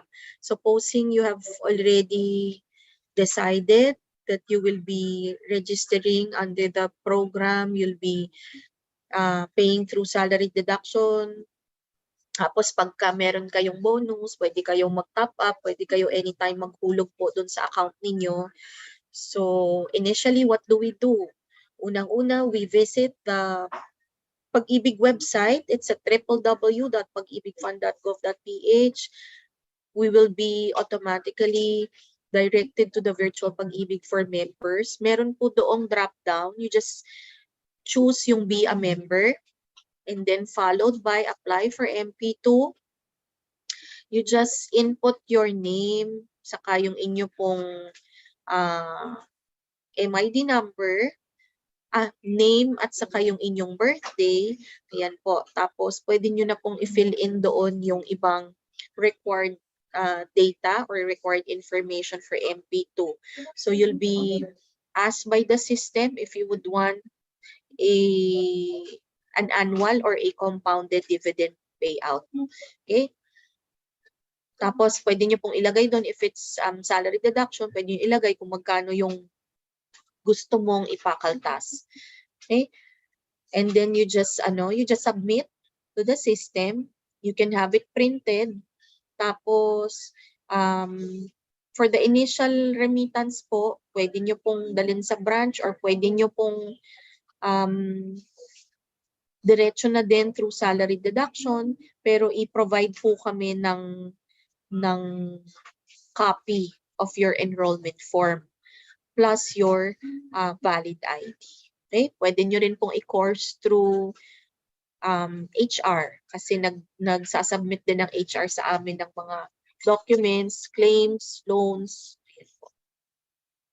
Okay? So once you have your savings account number with MP2 and you have submitted din po for salary deduction or submit nyo dito sa branch, you may start saving na po. So I assure you na talagang matutuwa po kayo dun sa dividend earnings natin. Kami po din lahat sa branch ay savers or investors under the Modified PAG-IBIG 2 program. You can also try to Google it. Marami po kayong makikita ng mga financial analysts who are saying na talaga pong as compared to the other financial yung mga investment programs available in the market, ito pong MP2 ay isa sa pinakamalakas. Okay? So to know more about the MP2 savings program, or if you would want to register already, just scan the QR code. Ayan po nasa inyong screen. You'll be redirected to our website para po makita nyo po yung tungkol sa mga na-discuss din natin under the MP2 savings program. Okay. Ayan. So, maraming Ma'am salamat Charm. po. Mm-mm. Salamat po, Miss Joy, sa pagbabahagi po ng mga layunin ng pag-ibig at lalong-lalo na rin po sa benepisyo at programa po na laan ng para sa ating mga gobyerno, empleyado rather. Ayan po. Kung meron po tayong mga katanungan, pwede po tayong maglagay doon po sa ating link po na isasend po ng ating training team sa chat box, bit.ly/oneupqa. Ayan po, nasa chat box po natin yan. Click nyo lang po at para po ma-address po ang inyong mga katanungan at concerns. Ayan.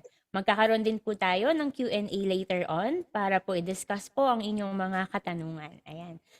Mamaya po, magpapatuloy po si Miss Joy sa kanyang discussion, pero sa punto pong ito, magkakaroon po muna tayo ng 10-minute break upang makapag-washroom at makapagpahinga rin po tayo. Maaari din po tayong sumabay sa video po na aming ipapalabas na ehersisyo para sa palaupong pamumuhay. Panoorin po natin ang video na ito. Salamat po.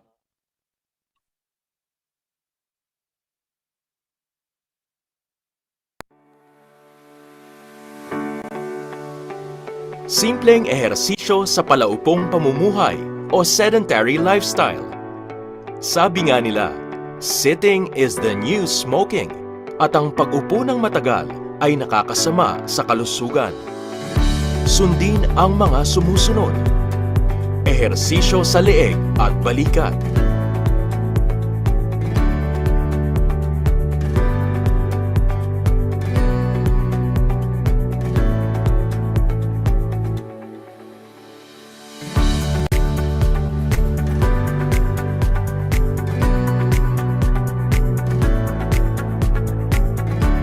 Ehersisyo sa kamay.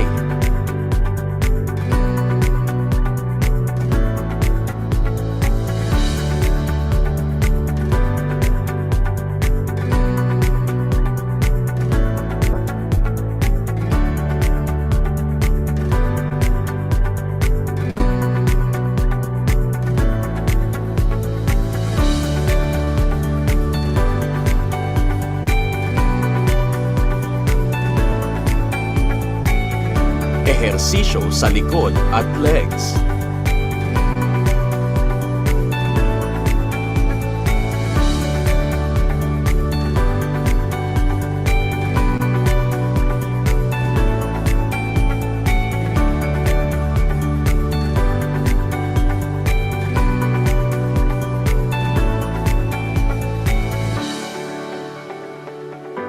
Ugaliing gawin itong mga ehersisyo kada isang oras ng pagkakaupo. Ehersisyo sa leeg at balikat. Ehersisyo sa kamay. Ehersisyo sa likod at legs. Isang paalala mula sa OSHC. Simpleng ehersisyo sa palaupong pamumuhay o sedentary lifestyle. Sabi nga nila, sitting is the new smoking at ang pag-upo ng matagal ay nakakasama sa kalusugan. Simpleng ehersisyo sa palaupong pamumuhay o sedentary lifestyle. Sabi nga nila, sitting is the new smoking at ang pag-upo ng matagal ay nakakasama sa kalusugan. Sundin ang mga sumusunod. Ehersisyo sa leeg at balikat.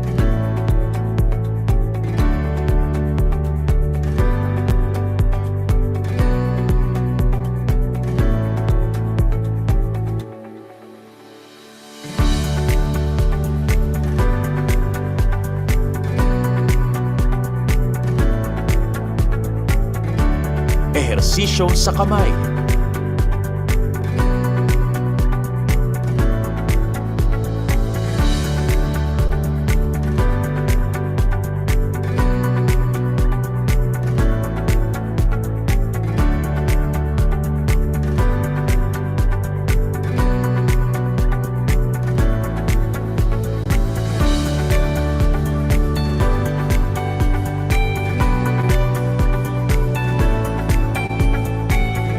Ehersisyo sa likod at legs.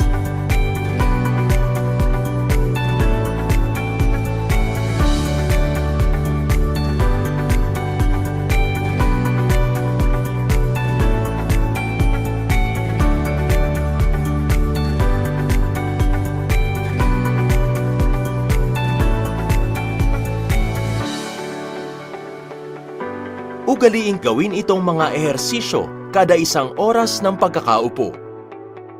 Ehersisyo sa leeg at balikat. Ehersisyo sa kamay. Ehersisyo sa likod at legs.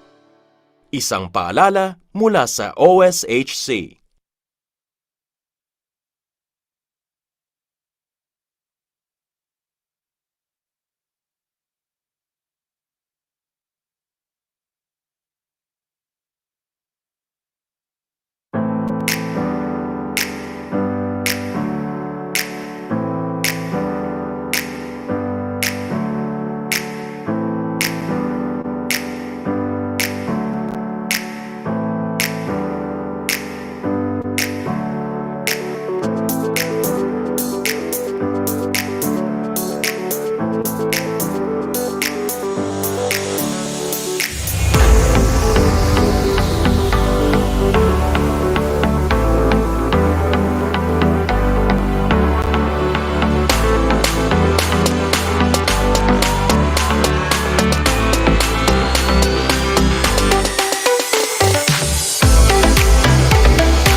Simpleng ehersisyo sa palaupong pamumuhay o sedentary lifestyle.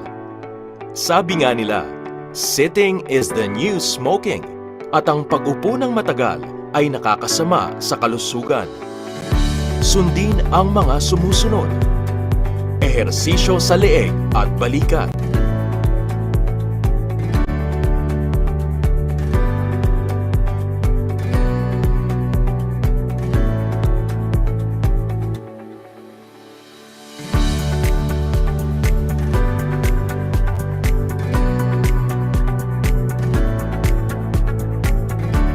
Ehersisyo sa kamay.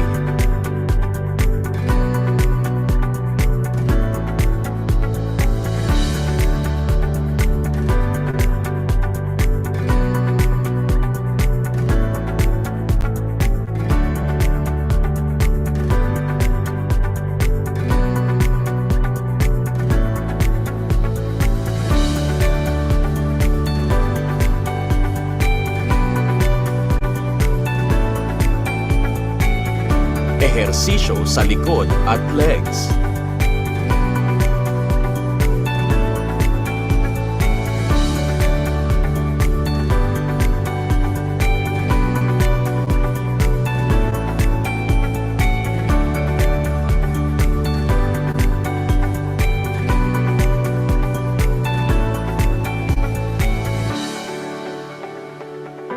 Ugaliing gawin itong mga ehersisyo kada isang oras ng pagkakaupo.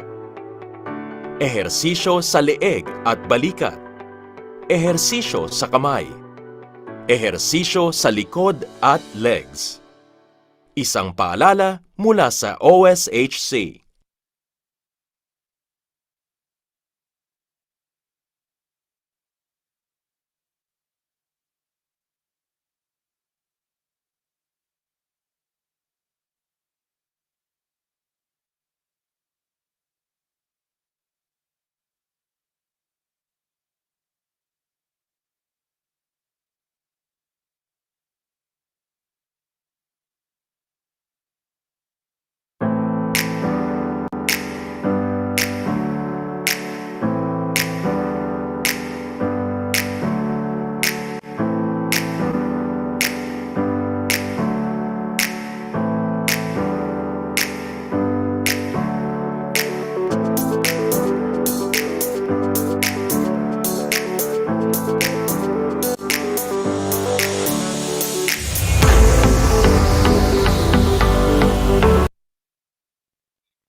Okay, I hope po na nakapag-unat-unat na po tayo at nakapag-washroom. And sana rin po ay maka-join po kayo sa everyday natin na wellness program, ang Group Exercise and Training for UP Diliman o Get Up. Ayan po, so dumako na po tayo sa ating second part ng ating programa and to discuss po ulit ang mga processes ng filing of loans and to introduce po yung loyalty card muli po. May we call on Miss Joy from PAG-IBIG Fund. Good afternoon po ulit, Miss Joy. Hello. So we're done with our first two programs of PAG-IBIG Fund, yung ating regular savings at saka yung modified PAG-IBIG 2 savings. So ngayon dumako tayo doon sa ating loan programs. So sa amin po sa PAG-IBIG, hindi po kayo malilito kasi we only have two types of loan programs. We have the short term and we have the long term. So yung short term loan natin, ito yung dalawa din. So we have multi-purpose loan and occasionally meron tayo nung tinatawag natin na calamity loan. For the long term, we have housing. So unahin muna natin yung short term. Okay? So ayan po. Upon membership with PAG-IBIG Fund at nakaipon na tayo for at least 24 months, we're now eligible to file for short-term loans. Yan. Sige po. Next slide po.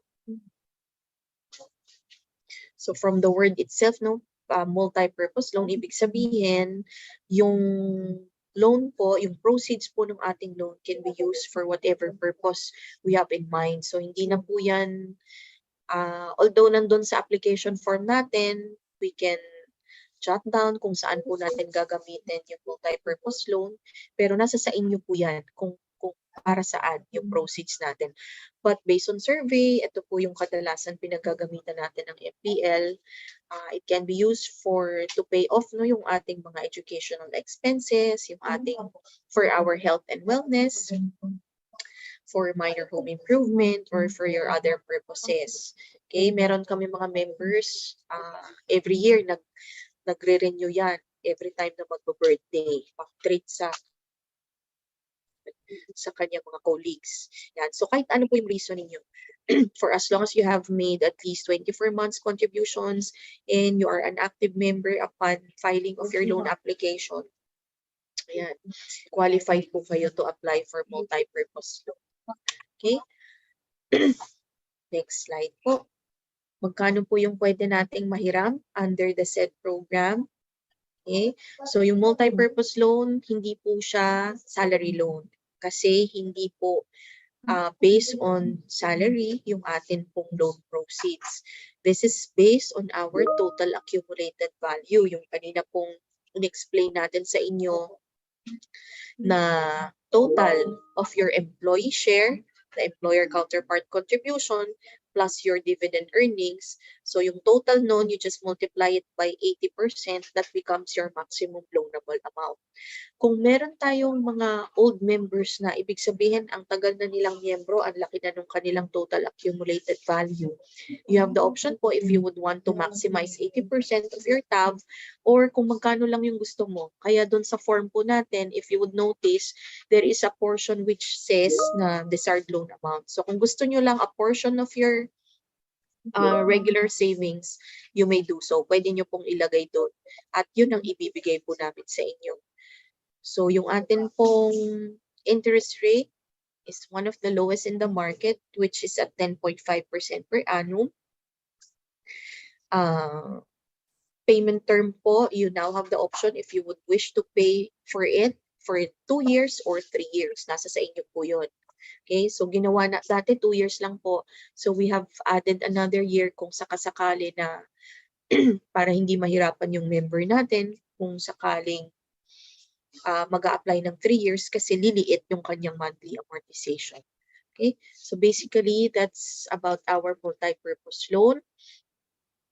Yung next slide po, makikita natin dyan kung magkano po yung ating loanable amount and monthly amortization based on your preference if you would want a 2-year loan term or 3-year loan term. Okay, supposing you're applying for a 10,000 loan, ito po yung monthly amortization natin sa loob ng 2 taon. Ito naman po yung magiging monthly amortization sa loob ng 3 taon. Okay. Po, so based on our annual interest rate of 10.5% per annum, and then we have a grace period of 2 months, after which mag-start po yung ating pagbabayad ng ating monthly amortization. Okay, so yan po yung multi-purpose loan. For calamity loan naman po, next slide. Yung calamity loan po natin, this is not always available. Ito po ay katulad ng nasabi ko, ito po ay occasionally lang na financial assistance given by PAG-IBIG for members who have been whose residences or place of work have been declared as calamity stricken. Yan, so nabagyo, yung place of residence mo or yung place of work mo, you can apply for calamity loan. Ang basis po for calamity loan is same with the basis for multi-purpose loan. Ito po ay tab-based or base dun sa inyong total na naihulog for the past years that you have been a member of the PAG-IBIG Fund. Okay? Same percentage po, maximum of 80%. Ang pagkakaiba lang po for multi-purpose loan vis-a-vis calamity loan, yung pong kanyang interest rate. For calamity loan po, yung interest rate is cut by almost half. So yung 10.5 magiging 5.95% na lang po. So this is a subsidized rate. Okay? So special rate po natin yan for members who have been declared as calamity, whose residences or places of work have been declared as calamity stricken. Okay? Next po. So ito naman po yung sample natin na monthly amortization based on your loan amount for calamity loan. So for 10,000, ang 2-year monthly amortization natin would be around 448.61. If you choose 3 years, it would be around 307.86 pesos. Diba? At yung grace period, additional 1 month. Instead of the 2 months regular grace period, gagawin natin 3 months before you start paying your monthly amortization. Sige po. So to know more about your multi-purpose loan, calamity loan, yung ibang literature natin on our short-term loans, you can also scan ito pong nasa screen na QR code namin para ma-redirect po kayo dun sa ating website. Okay, so tuloy-tuloy natin. So aside from the short-term loans, we have the long-term, which is PAG-IBIG Fund's main trust, yung ating pong PAG-IBIG Housing. Okay, so kung meron po sa inyo sa mga participants natin na wala pang bahay or nakatira po sa kamag-anak or nangungupahan, so yan, this is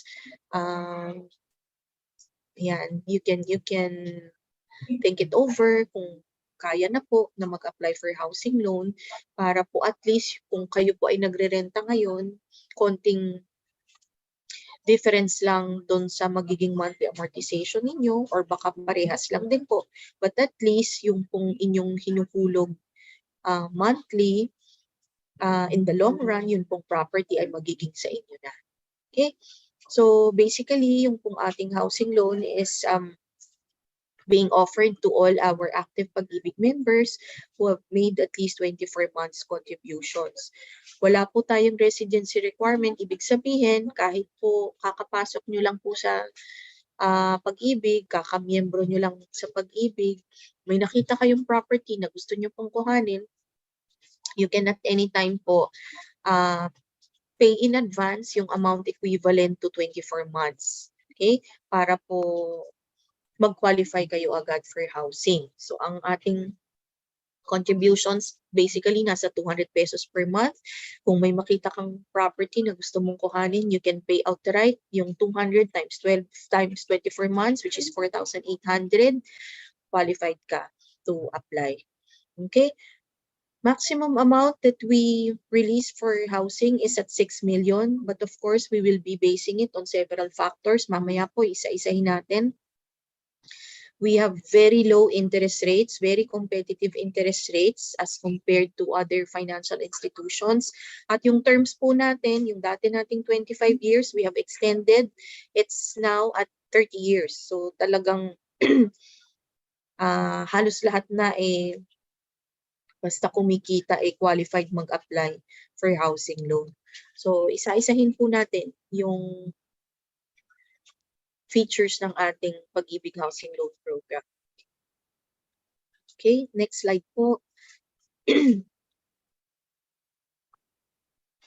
Ayan, so umpisahan natin yung ating loan purposes for housing. So sa atin pong PAG-IBIG Housing Loan, our hands are not tied to buying properties being offered by developers alone. So marami tayong pwedeng pagpilian. Pwede pong, kung halimbawa ngayon nakatira kayo sa parents ninyo, gusto nyo lang mag-acquire in the future for investment, ayan, pwede po kayong kumuha ng residential lot. Okay? Allowed na rin po ang adjoining residential lots. Ibig sabihin, magkatabi, pwede nyo pong bilhin yun. Not to exceed the property size of 1,000 square meters. So yun yung pinaka ceiling natin, dapat hindi lalagpas ng 1,000 square meters yung sukat ng bibilin mo na lupa. Okay? You would, if you would also like to purchase a house and lot, a townhouse unit, a condominium unit, pwede po yan ipasok sa PAG-IBIG.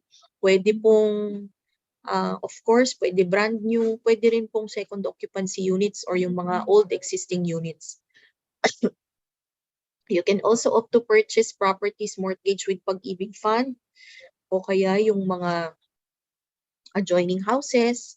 Okay, kahit magkaiba ng titulo yan, pwede nyong i-apply sa amin for as long as the amount would not exceed 6 million or yung inyong loanable amount based on the factors that we consider. Okay? Kung meron naman po kayong sarili ninyong lupa, gusto nyong magpatayo po ng bahay dun sa inyong lupa, you can apply also for PAG-IBIG housing loan. Ang purpose po natin ay construction of house. Now, if you have your existing house which needs improvement or kung gusto nyong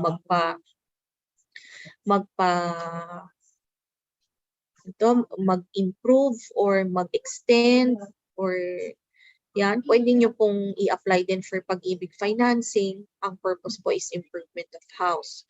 Or if you have your existing housing loan with the banks or with any other financial institutions na medyo pag nakita ninyo, na-compare ninyo, mas mataas yung interest rate with that being offered by PAG-IBIG Fund, yan, pwede nyo rin pong ilipat sa amin. Provided you are updated po dun sa inyong pagbabayad dun sa financial institution na yon. So these are just some of the purposes. Now makikita nyo dito sa ilalim, meron siya pong note na plus cost of transfer. Kasi po, with our enhanced guidelines on housing, we now include po the cost of transfer na pwedeng i-apply din isama dun sa loanable amount ng ating member. Di ba? Parang talagang totally walang ka ng gagastusin. Parang yung ano mo na lang, yung iyong processing fee na lang ang babayaran mo because the cost of transfer, which is usually given at 10% based on your loanable amount, ayan, so pwede mo ring utangin sa PAG-IBIG. So you have the option, kung gusto mo i-MPL mo or pwede mo ring i-apply as part of your housing loan, yung cost of transfer. Sige po, next slide po.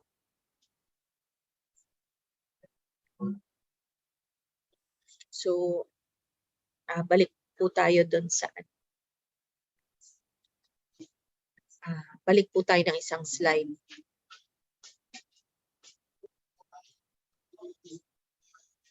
For the eligibility requirements. Ayan.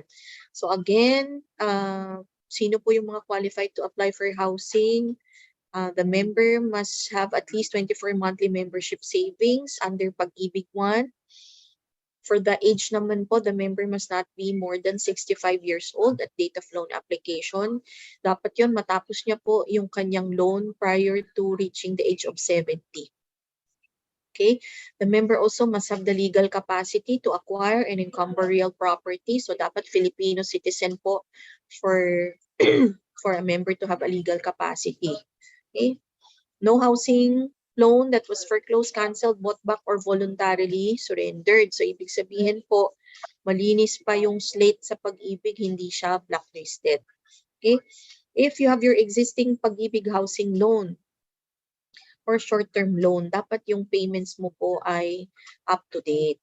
Yan, updated dapat yung iyong tulog. Okay? Sige po, next slide. Okay, para mapakita namin sa inyo yung interest rate depending on your desired loan amount.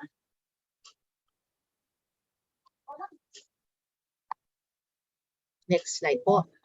Yung interest rate po, balik po tayo ng isang slide.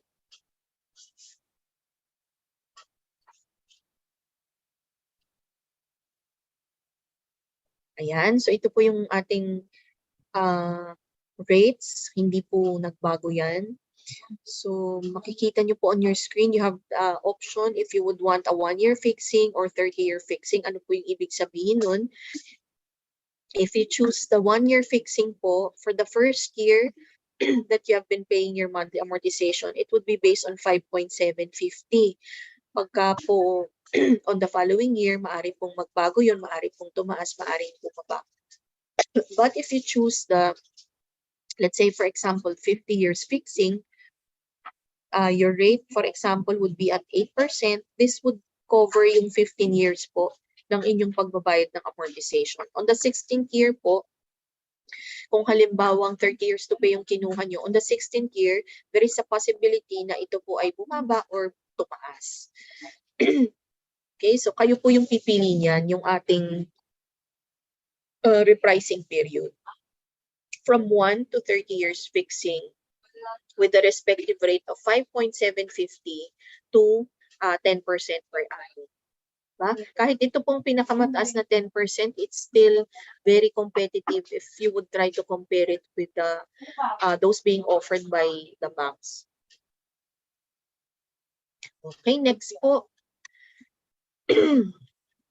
So, how much are we allowed to borrow?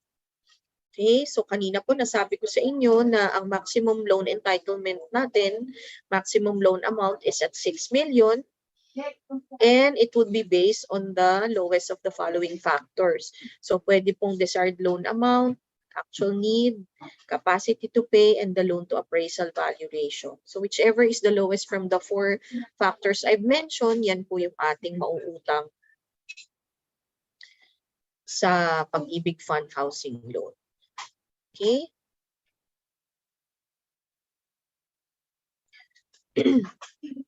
Okay, so self-explanatory naman po yan. For the desired loan amount, kung magkano yung gusto mong mautang. For the actual need, kung magkano yung kailangan mong bayaran dun sa binibilhan mo ng property. Yung capacity to pay, it should not exceed 35% of your income.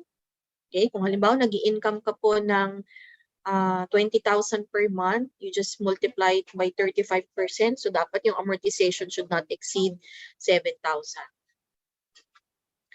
We also have the loan to appraisal value ratio. So ito po, this would be determined by the PAG-IBIG appraisers, yung mga engineers po natin. Whichever is the lowest from the 4 factors I've mentioned, yan po yung ibibigay natin as your loan entitlement. Okay, just to give you an idea kung magkano po yung required salary as well as the monthly amortization for your loan amount, ayan po nasa screen.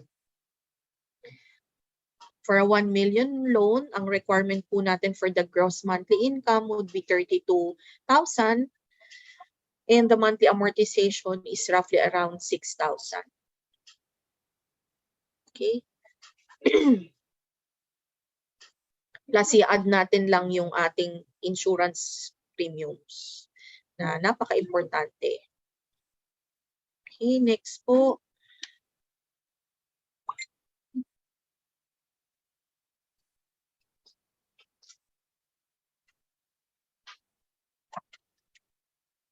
Okay, ayan naman po. Ito yung for government employees na magbabayad through salary deduction. We take into consideration po the net take-home pay requirement po as stipulated in the GAA dun sa ating General Appropriations Act. Na dapat ay may matitirang 5,000 pesos po na ating take-home. Okay? Doon po sa housing loan, aside from yung pong na-discuss natin kanina ay yung regular housing loan. Yun pong isang program under housing loan is the affordable housing. Kaya lang po, this is made available for minimum wage earners. Matataas ang sweldo ng mga taga-UP, so I think you would not qualify for this. Tama ba yun sa mga participants natin? Matataas yung salaries natin sa UP. Okay? So, daanan lang natin ng mabilis yung ating affordable housing loan. Baka may mga kakilala po kayo who would like to apply for this. Actually, hindi po nila sasabihin na mag-a-apply sila for affordable housing. Ang PAG-IBIG loan processors po natin would be the ones to determine if they will qualify for the program. Automatic po siya. Basta nakita nilang qualified, they will be approving the loan under the affordable housing loan scheme. Okay, maximum loan amount for affordable housing loan is only 750. So yun po yung socialized lang natin na housing.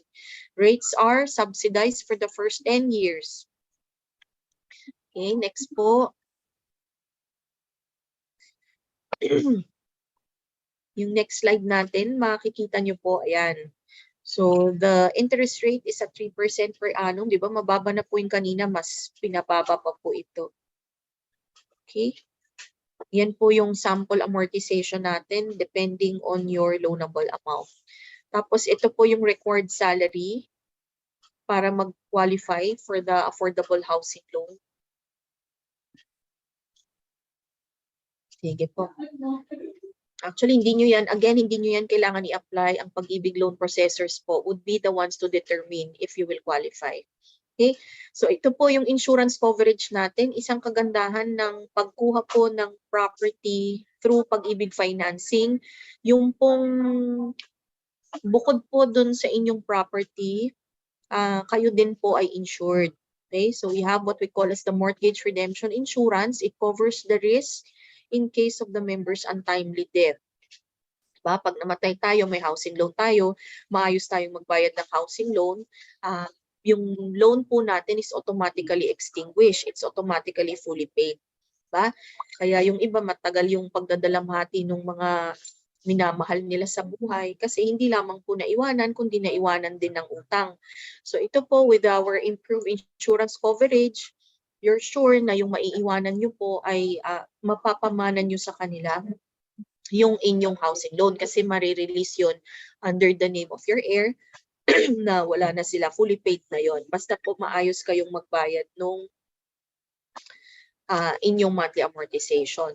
So there are, aside from the mortgage redemption insurance, meron din tayong iba pang tawag nila yung riders. May mga iba pang riders or features dun po sa ating insurance coverage. So nandyan po yung burial benefit, nandyan yung wake expense assistance, okay, effect of total permanent disability, effect of terminal illness, okay. So yan po. So yung dating insurance pool natin, it has been improved. Ito na yung bago nating insurance broker. Okay, ito po yung ino-offer naman nila. Ito yung other benefits po ng ating insurance coverage. Okay. So aside from the mortgage redemption at saka yung mga riders niya, we also have the fire and allied perils insurance on the next slide. Ayan po. So basically, hindi lamang po yung ating mortgage redemption insurance ang na-improve with our new insurance pool, kundi pati yung ating fire and allied perils insurance. Okay? Mas bumaba yung premium rate, tapos mas gumanda yung ino-offer ng insurance pool.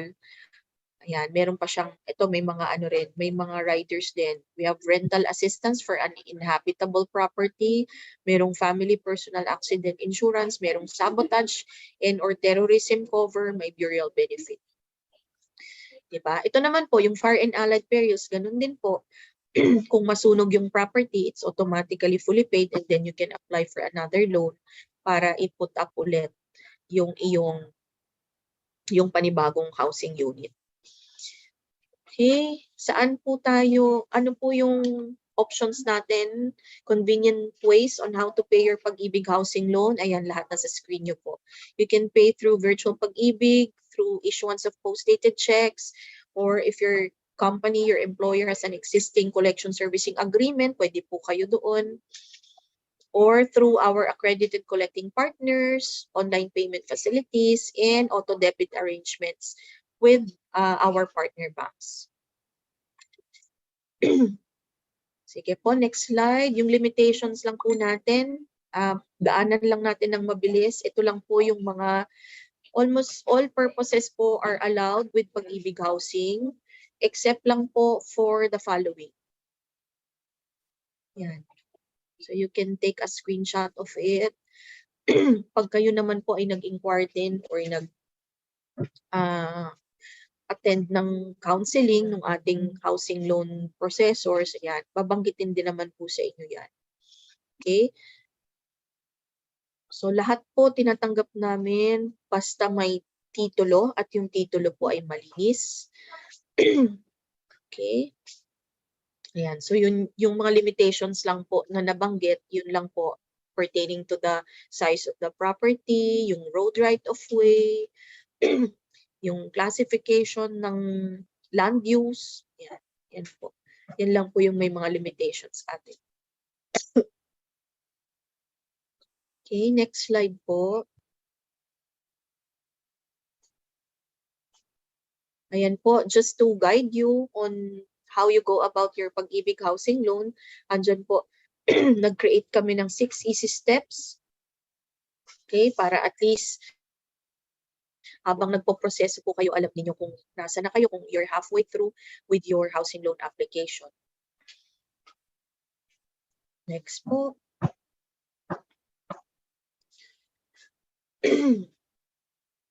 Ayan, so basic requirements for housing. Ayan po, 1 to 7. Actually, 1 to 6. Yung 7 po would depend on your loan purpose. Next slide po.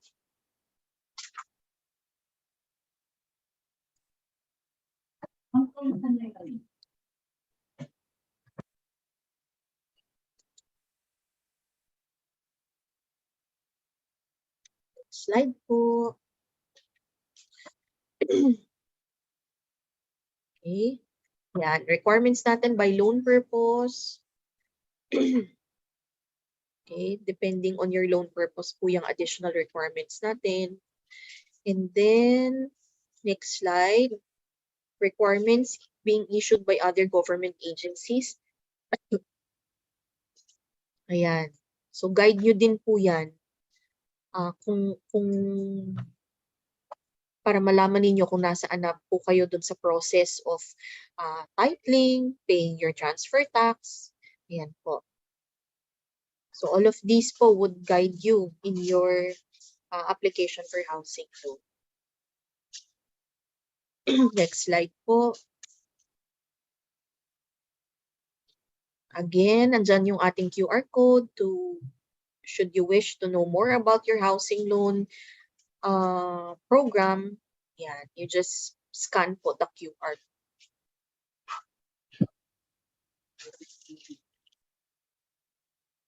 Okay, so we go to payment channels.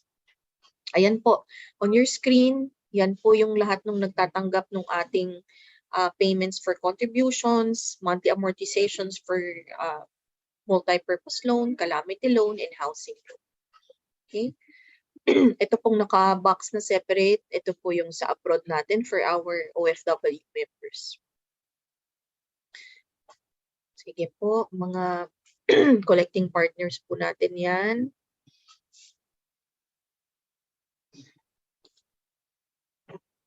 Sige lang po, scroll lang po down yung ating payment partners. We have the ESRS, we have the EPCF, usually mga ano po yan, mga employer payments. Ayan. And then the QR code again for the all other literature on payment facilities.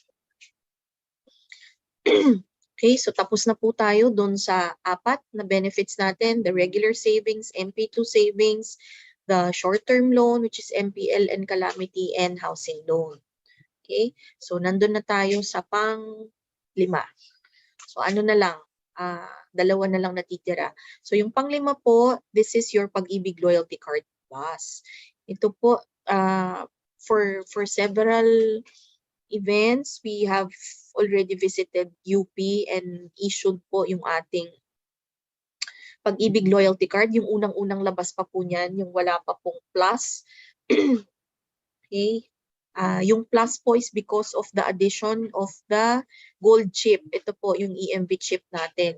So ito pong inyong Pag-IBIG Loyalty Card Plus, initially it was being issued by Pag-IBIG Fund to serve as your Pag-IBIG parang transaction ID, okay? Para mas mabilis po yung transaction ninyo. Whenever you go to the branches, pakita nyo lang yan, nandyan yung MID number ninyo, which is very important. Naka-emboss po yan dun sa card, so mas mabilis namin makikita yung inyong contributions. At saka, ano rin natin yan, discount card din natin yan, or rewards card din natin yan in the past. So ngayon po, with the enhancement again of the program on the loyalty card, now serves as your disbursement card na rin po. So kung halimbawa maglo-loan po kayo for multi-purpose loan, yun pong proceeds, pwede po namin i-diretsong i-deposit dyan. Okay? So may option po kayo, pwede nyo pong gamitin kung land bank po yung payroll ninyo, pero I think parang PNB po yata ang payroll ninyo. So yan, pag maglo-loan po kayo, pwede nyo gamitin yung inyong Loyalty Card Plus for us to disperse or deposit yung pong loan proceeds directly to your respective cards. Okay? Benefits and features of the PAG-IBIG Loyalty Card Plus. So aside from it being your transaction ID, you can also use it to avail of discounts and rewards. Yan, ang dami nating partners, more than 300 partners nationwide. These are just some of the partners. So magpapagas po kayo sa Petron, magpapadala kayo parcel sa DHL. Yan, o bibili kayo ng yung ticket sa barko. Yan po. You can use your PAG-IBIG Loyalty Card Plus to earn points or discounts sa Petron, DHL, and Go. For your food and grocery items, we also have as national partners, we have McDonald's, Pure Gold, Shakey's, Bose Cafe.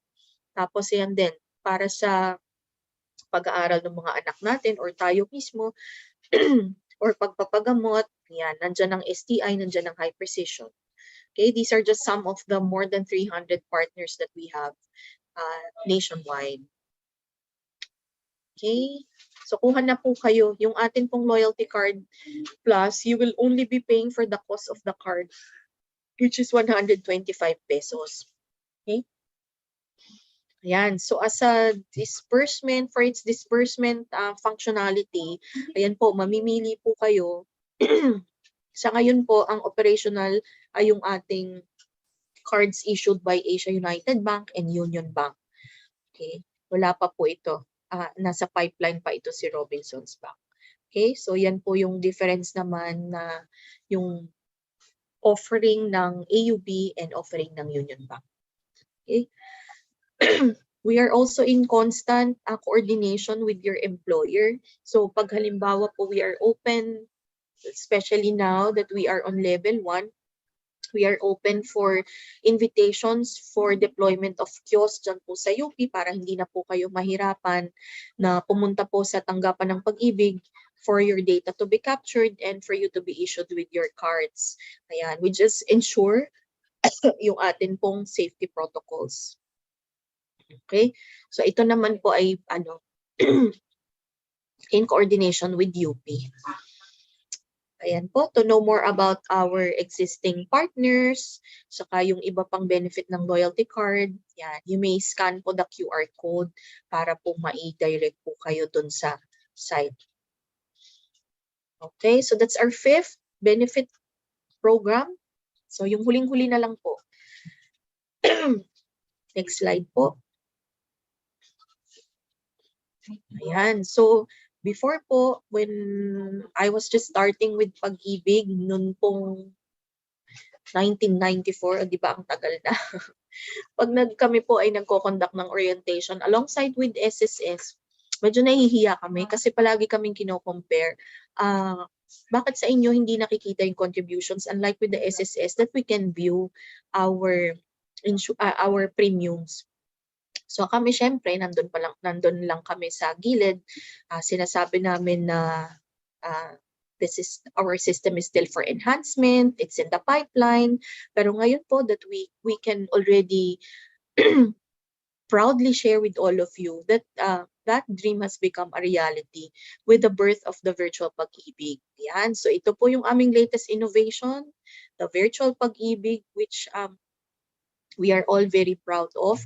Ano po yung pwede nating ma-experience dun sa ating virtual PAG-IBIG? Kanina po, prior to the start of our presentation, di ba, merong mga audiovisual presentations na pinakita sa inyo, sila Ma'am Charm.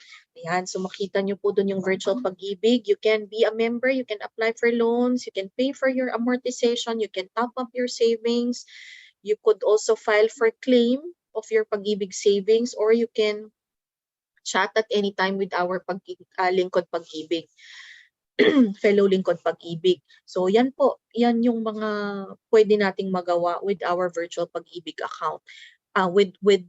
By accessing the virtual pag-ibig. Kasi ito pong mga ito, pwede nyong gawin kahit wala kayong account.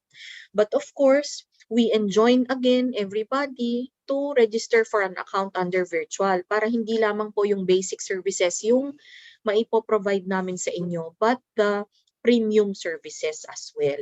Okay? So ito po, pag wala kayong account, pwede nyo pong i-access yung mga yan. Okay, may drop down po yan. Piliin nyo lang if you would want to be a member, pay online, apply for, or manage loans, view your, ayan, yan yung mga ano natin, yan yung mga facilities natin open kahit wala po kayong account with virtual pag-ibig. Okay? So, yung susunod na slides po, papakita namin sa inyo yung premium services available. Pero kailangan may account na po kayo sa virtual pag-ibig. Sige po. Next slide. Okay, imagine niyo pwede kayong mag-file ng loan kahit wala po kayong virtual pag-ibig account. Okay. Ayan, all of these we can do even without an existing virtual pag-ibig account. Sige po, next po. Okay, paying of contributions, paying of loans. Okay, you can also claim your pag-ibig savings. Yan pong mga grounds na yan. Maturity. Balik po tayo doon. Maturity.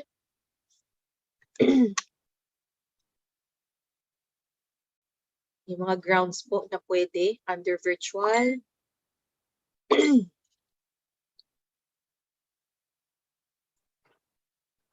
Ayan. So, yan po yung mga grounds for withdrawal po natin. Maturity for Pag-ibig 1, maturity for MP2, optional withdrawal for 15 years, tsaka yung mandatory retirement could all be filed via virtual.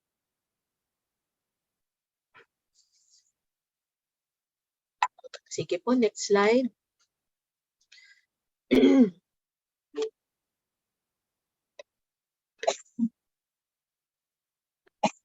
Again, the services that I've mentioned do not require po our members to have their virtual Pag-ibig accounts.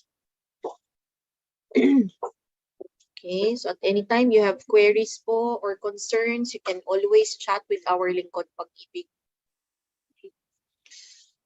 Okay, next po. Ayan, yan po yung sinasabi namin sa inyo na premium services. So, wag tayong makontento dun sa basic services. We need to maximize, no, as Pag-ibig members po, we need to maximize the services available. So, how are we going to do it? We enroll for a virtual Pag-ibig account. So, ito yung mga premium services that we can be given dun po sa ating virtual Pag-ibig should we have an account. So, unang-una, yan, mabuview na natin yung ating savings records. Okay? Mabuview na din po natin ang ating loan amortizations plus our transactions dun sa ating loyalty card plus. So, all of these premium services po, we can avail only if we have our own virtual Pag-ibig account. So, yan po. Right after our orientation, gawa po tayo ng mga sarili nating virtual Pag-ibig account. Okay, basta alam niyo po yung MID number ninyo, you can proceed with your enrollment. Okay, next slide po.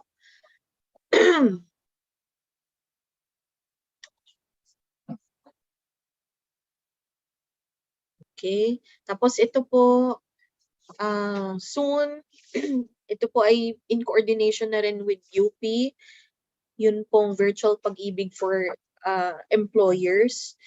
Na soon po, pagka kayo ay mag-a-apply na for multi-purpose loan, hindi na kayo kailangan ng mag-scan ng inyong application, hindi na kayo kailangan mag-attach ng inyong ID, okay, ng inyong payslip.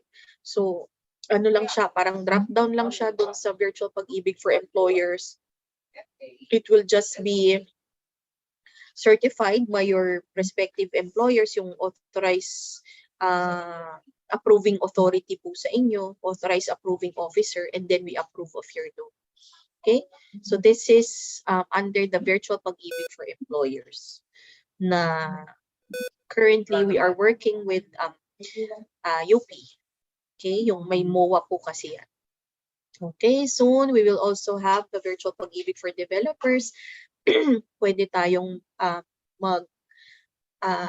yung tinatawag nila na home matching, baka may gusto kayong property, location, tapos ima-match namin with our accredited developers. Next slide po.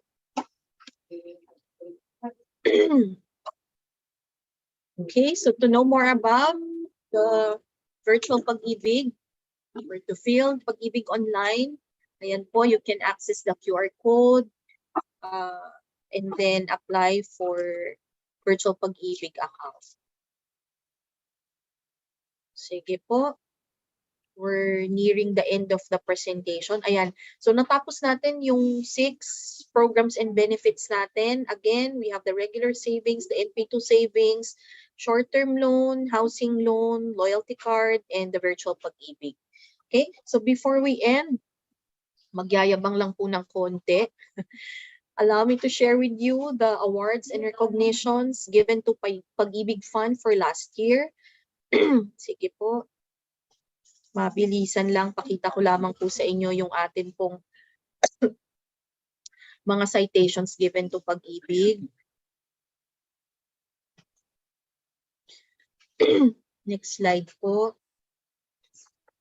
So PAG-IBIG Fund has been a recipient of the Stevie Awards, back to back. Yung Stevie Awards natin as Most Valuable Government Response, under Most Valuable Government Response category. So gold po yung napalanunan natin dyan. We are also a Bronze Stevie winner for under the category of Most Exemplary Employer, and a Bronze Stevie winner again for Excellence and Innovation in the Annual Reports category. So tatlo po yung naibigay sa ating awards ng Stevie. Next po.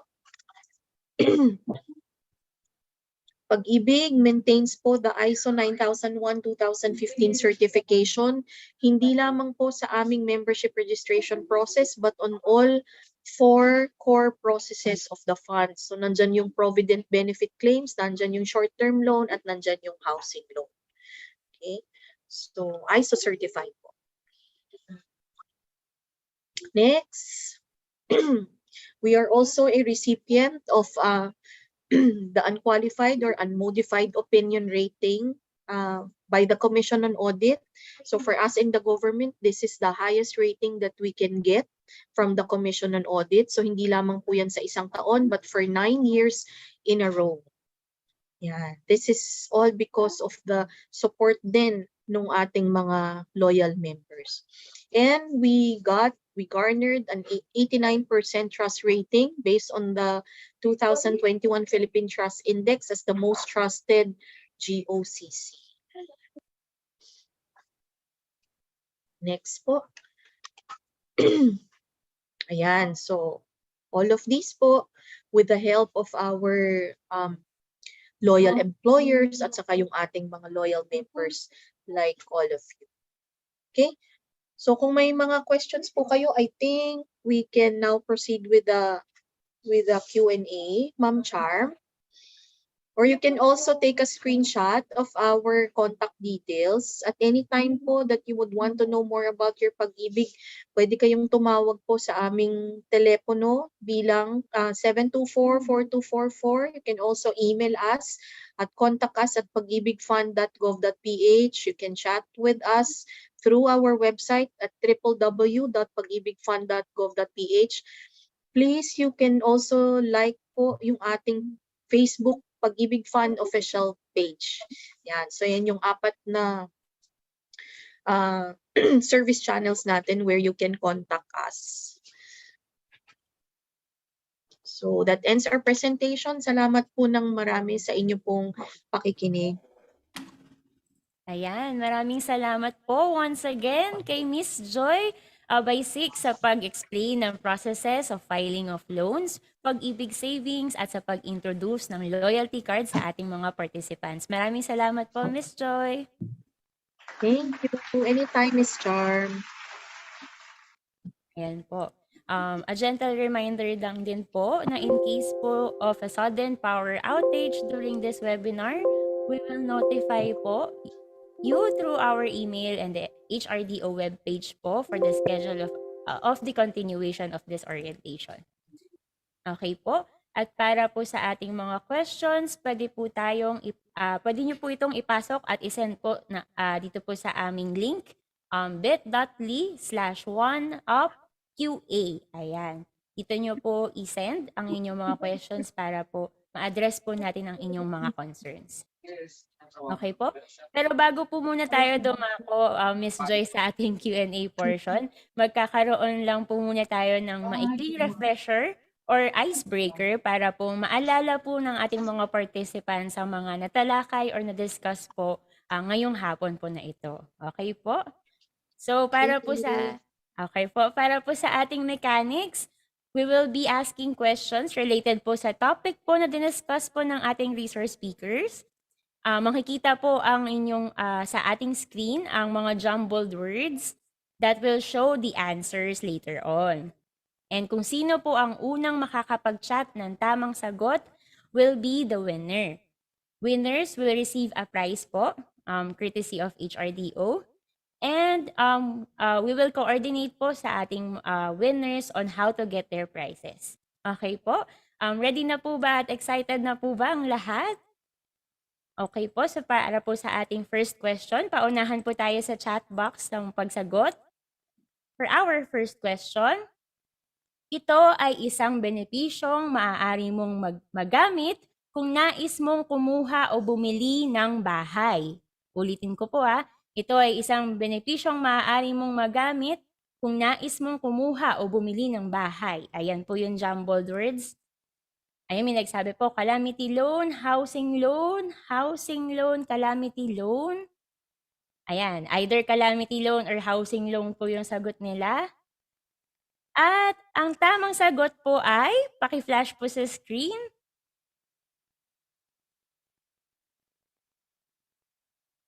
Next slide po. Ayan, housing loan is the correct answer. At ang tamang nakasagot po, unang nakasagot po sa ating icebreaker ay si Miss Ara Padilla. Ayan. Thank you po, Miss Ara. Ayan, congrats po, Ma'am Ara. Para po sa pag-claim po ng prize, makipag-coordinate po tayo sa ating sa training staff. Ayan po. For our next question po, second question. Ang savings na ito ay may 5-year maturity na laan para sa PAG-IBIG members. Ang savings na ito ay may 5-year maturity na laan para sa PAG-IBIG members. Ano po kaya ito? Ayan, mukhang alam po ng lahat at nakikinig po ang lahat sa discussion po ni Miss Joy. MP2 savings po ang sagot ng karamihan sa ating mga participants. So ano po kaya ang sagot dito? MP2 savings. Ayan po. So ang nanalo naman po para po sa question po na ito ay si Sir Camilo Nogoy. Ayan po. Congratulations po. Ayan po, please coordinate po with our training staff to get po your prize. And for our last question, third question, isa ito sa mga valid ID na maaari mong magamit kung nais mong maging miyembro ng PAG-IBIG. Valid ID na maaari mong magamit kung nais mong maging miyembro ng PAG-IBIG. Sagot po, loyalty card, passport. Marami pong sumagot ng passport. Ano po kaya ang tamang sagot? Paki-flash po sa screen. At ang tamang sagot po ay passport. Ayan. At ang nanalo po para po dito sa question po na ito ay si Miss Diane Nicole Gabriel. Congratulations po! Ayan, yan lamang po ang ating icebreaker for this afternoon at sana po ay nag-enjoy at may natutunan po tayo dito po sa ating munting tanong po. And at this point po, we will be having our Q&A portion para sa ilang mga katanungan at clarifications na naibahagi po ng ating resource speaker. Para naman po sa mechanics, you may send po your questions through our Q&A form. Nandyan po sa ating chat box. bit.ly/oneupqa. Yan po. Kung may mga questions naman po kayo na situational or scenario, mangyari po na unahin po muna ang katanungan bago po yung sample scenario. Okay po? Okay po. So, you can ask po na po yung inyong mga questions and pa-flash na rin po sa screen ang ating question bank. Para po sa first question,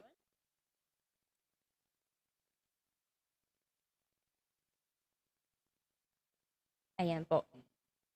Ang first question po natin ay, ayan, mahaba-haba, Miss Joy. Nag-try po ako na magsagot ng application form sa MP2. Pinili ko ang salary deduction, pero napansin ko po na old employer pa po ang nakalagay dito. Nagpasa na rin po ako sa UP ng updated Pag-IBIG MDF ko, pero mukhang hindi pa reflected sa database ng Pag-IBIG. Ano po ang pwede kong gawin? Ayan po, Miss Joy. Okay, to answer your question, yung ating isang participant. So pagka ganyan po, ang gagawin natin, kailangan natin i-update yung information natin na nakastore sa Pag-IBIG database. So pagka ganyan po, ang required document natin na i-accomplish ay yung MCIF or Members Change of Information Form. Kasi yung Pag-IBIG MDF po, yan ay ginagamit natin kung sakaling yung employee natin ay wala pa pong Pag-IBIG members ID number. So we accomplish the MDF tapos we encode in the system o kaya kayo mismo pwede na kayong kumuha niyan sa website. It is open for it's open to the public. Pwede kayo doon kumuha ng inyong MID number. Pero kung sakali po na nag-apply for MP2 at hindi pa updated yung employer, ang fill upan po natin na form ay yung MCIF. Tapos ang requirement lang po doon ay yung ating valid ID. Isang valid ID lang po. Ayan, Pwede rin pong ma-download salamat. from the website yung ating MCIF. Kaya lang, you need to submit to any Pag-IBIG office po yung form together with the required supporting document sa Pag-IBIG office. Okay po. Salamat po ng marami, Miss Joy. Next question po ulit tayo, Miss Joy, para makarami po tayo. For our next question po, pwede po ba ang contract of service as proof of income para po sa mga hindi naman permanent employees? Ang sagot po ay oo, pwede yan. Kung makikita nyo po, kung matatandaan nyo po doon sa ating initial part of our presentation, nandun yung mga coverable natin na sectors. So papasok yan under the under mandatory pa rin. Pero pwedeng magbayad as individually paying member kung walang facility for salary deduction sa COS ang UP. But if there is a facility for salary deduction, mas maganda po na Pero in all the loan availments po, qualified kahit po COS ang proof of income. Okay po, thank you po ulit, Miss Joy. Next question po ulit tayo. Pwede po ba ang Q-Citizen ID sa pag-apply ng membership? QCID, I think kasama siya, Ma'am Charm, doon sa ating doon sa list of our valid IDs. QCID or national ID or barangay ID is also considered. Ang hindi lamang po namin tinatanggap ay yung PhilHealth at saka yung TIN. Yun lang, dalawang yun ang hindi kasama doon sa mga natin, list of valid IDs. Okay po, salamat po ulit, Miss Joy. Next question po tayo. Paano mag-reactivate ng account? Paano mag-reactivate ng account? Ang reactivation kasi sa amin is upon payment of your contribution. So siguro yan dating member tapos natigil. So magre-resume ulit. Automatic po yan upon payment of your current month's contribution. You're automatically reactivated. So pwede yan kung halimbawang yung dati mong employer yung naguhulog sa'yo, para madugtong natin yan, mag-a-apply lang tayo for consolidation or merging. May form din po yan which is available, downloadable from our website. Thank you po, Miss Joy. Next question po ulit. Anong mga benepisyo at serbisyo ang pwede kong makuha bilang empleyado ng gobyerno? In general po, basta for as long as you are a PAG-IBIG member, all of those programs and services that I've discussed po kanina would be available for you. Regardless po kung tayo po ay nasa gobyerno or tayo po ay nasa private sector. Basta po PAG-IBIG member, you can enjoy all those services, all those benefits that I've mentioned po in my presentation. Okay po, maraming salamat po, Miss Joy. Next question po ulit. Ayan. Are there PAG-IBIG products and services, examples, loans, that can be exclusively availed by government employees? Wala naman po in particular. Yung yung multi-purpose loan natin, yung calamity loan natin, yung housing loan natin, these are all available to all our members in general, regardless of the sector they're employed with. Okay po, salamat po ulit, Miss Joy. Next question po ulit tayo. Ayan. At present, I am voluntarily paying for my MP2. Is it possible to make it salary deduction? How? Is it possible to increase my 100 pesos MP1 contribution? How? If I increase my contribution, will the university contribute as much as, or it, di ko po mabasa masyado. It remains the same. Ayun po pala. Remains the same. Sige po. So 3 questions. Yung first question, voluntarily paying under MP2, is it possible to make it through salary deduction? Yes, you coordinate po with the University of the Philippines HR. Sa HRD din nyo po. Kasi meron po tayong facility for salary deduction with UP. Yung pong pangalawa, is it possible to increase your 100 pesos? Yes po, yan po yung ini-encourage namin sa inyo through these webinars po, these orientations, na hindi tayo manatili doon sa 100 pesos contributions. If we can spare a higher amount po that you can contribute, mas maganda po yun kasi yung pong savings benefit natin would definitely be greater kung halimbawa pong nag-increase tayo ng contributions. Pagkuha nyo po nung inyong savings, pagka kayo po ay nagretiro, kung nag-mature ang membership ninyo, it would definitely be higher as compared to the regular contributor. If you increase your contribution, yung sa university po ba is the same? Sa ngayon po, if you increase your contribution, ang contribution ng UP will remain at 100 pesos.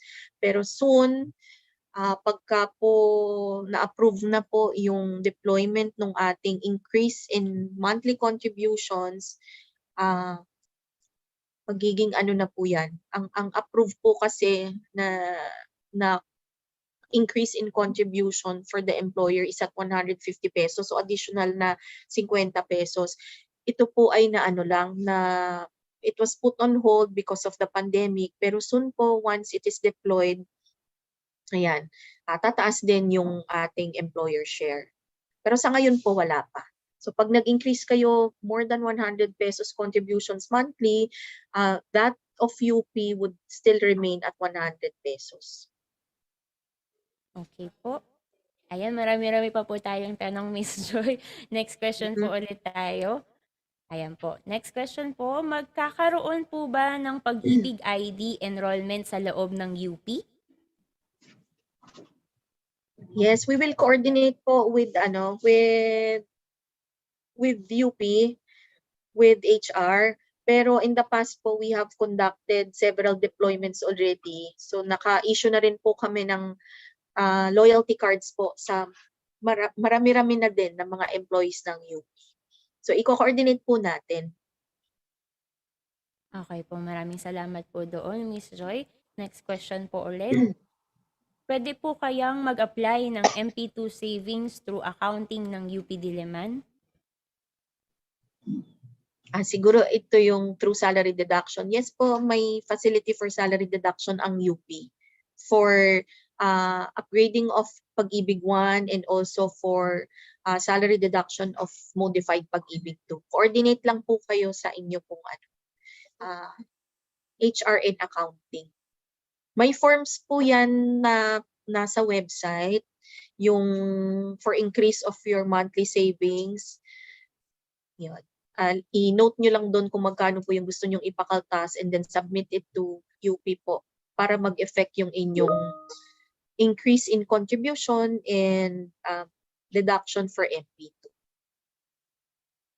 Okay po, maraming salamat po ulit, Miss Joy. Next question po ulit tayo. Paano po ang process kung gusto namin increasean ang monthly contributions from 100 to 500 pesos? Thanks. Ayun po. Again, you just need to accomplish po the request for savings upgrade, yung contribution upgrade. Tapos, submit po sa UP para po mai-effect nila yon doon sa inyo pong next payroll period. Okay po, maraming salamat po. Next question po ulit tayo. How to apply for a PAG-IBIG ID? Ayan po yung tanong. Ayun po. Ang first requirement, dapat po yung miyembro natin meron siyang members ID number. So yung MID na tinatawag. So pag wala po kayong MID, you can apply for one. You just access po yung PAG-IBIG website natin sa virtual PAG-IBIG. Click nyo lang po yung Be a Member and then provide the required information, after which you'll be assigned with the registration tracking number. Pagkatapos po ng 2 araw, pwede nyo pong i-check na yan kung ano po yung inyong MID number. Pwede po sa aming contact center or pwede sa branch. Yan. So pwede rin doon ma-check sa virtual PAG-IBIG. Okay, so pagka meron na po tayong members ID number, kailangan naman magkaroon tayo ng kahit isang hulog sa PAG-IBIG, so monthly contribution. If you already have those, meron ka ng PAG-IBIG MID, meron ka ng current remittance or current contribution, at any time you can apply for the PAG-IBIG loyalty card po. So kahit saang branch ng PAG-IBIG po yan, pwede kayong mag-apply. Okay po, thank you po, Miss Joy. Meron pa po tayo. I think we can accommodate pa po last 5 questions po. Okay. So, our next question po, can I withdraw half of my contribution together with the interest at any given point in time? Is there an option to have a monthly pension after 20 years, or I shall get it full when I retire? Okay, so yung first question, can I withdraw half of my contribution together with the interest at any given point in time? No, kailangan po kasi masatisfy natin any of the valid grounds for withdrawal before we are allowed to file for claim. Okay, so if ever na naka-accumulate ng 240 months, yan, pwede po natin optional withdrawal after 20 years, pwede natin yan i-apply. Okay, second question, is there an option to have a monthly pension? The answer is no din po kasi ang Pag-IBIG Fund po is a trust fund. So once you meet any of the grounds for withdrawal, once you become eligible to apply for withdrawal of your savings, we give back po yung inyong total accumulated savings in lump sum. So hindi po siya in pension form. So lump sum po siya. Wala po tayong pension. Yung pension po ay sa GSIS po natin yun makukuha. But for Pag-IBIG, it's released to you in lump sum.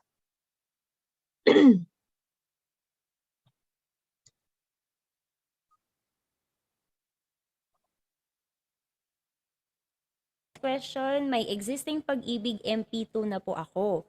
Gusto ko po sana ipa-salary deduction yung mga succeeding contributions ko po.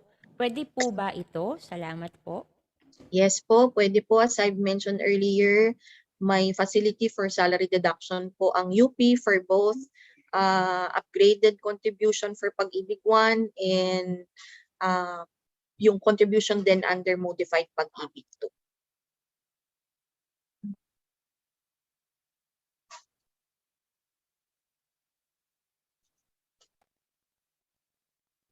Okay po? Ayan. So, last 3 question na po.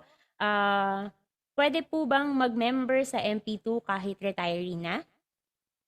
Yes po, with the enhanced guidelines, we now allow po yung retirees natin to join, to register under the modified Pag-IBIG 2 kahit po retirado na. So wala na tayong age limit for as long as the retiree, yung atin pong pensioner, has been a Pag-IBIG Fund member and has contributed po at least 24 months contributions prior to his or her retirement.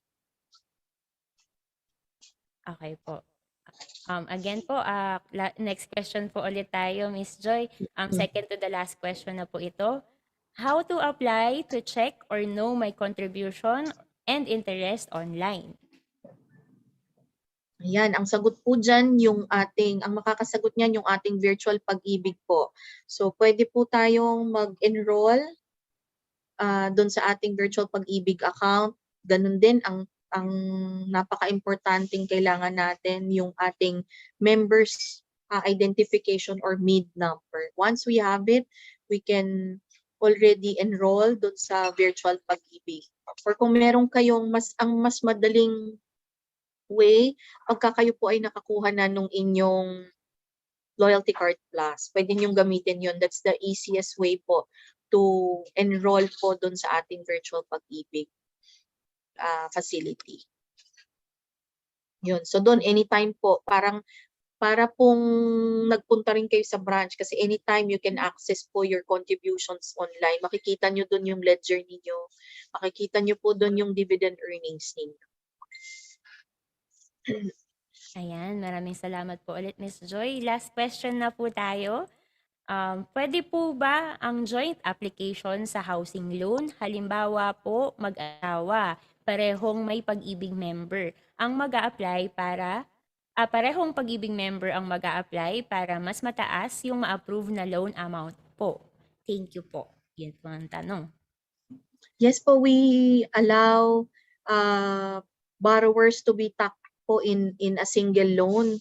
Maximum of 3 borrowers po could join in one loan. Pero yun po ay nire-require lang namin in the event po na yung income nung isang borrower is not sufficient po to cover the monthly amortization dun sa kanya pong desired loan amount. Pero kung sa sahod pa lang, sa income pa lang ng isang borrower natin, is sufficient na yun to cover the monthly amortization, we do not require po a co-borrower. Ayan, maraming salamat po, Ms. Joy, for accommodating po our participants' concerns and for discussing and presenting po yung inyong ahensya, which is the Pag-IBIG Fund. Maraming salamat po ulit, Ms. Joy. Thank you. Maraming salamat sa inyong lahat for your active participation and intent listening.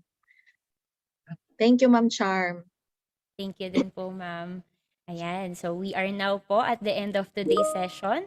But before that, Syempre po papasalamatan at i-acknowledge po natin ng ating resource speaker for today and to present the certificate of appreciation to our resource speakers.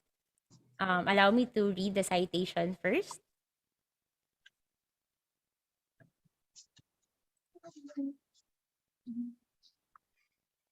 Ayan po.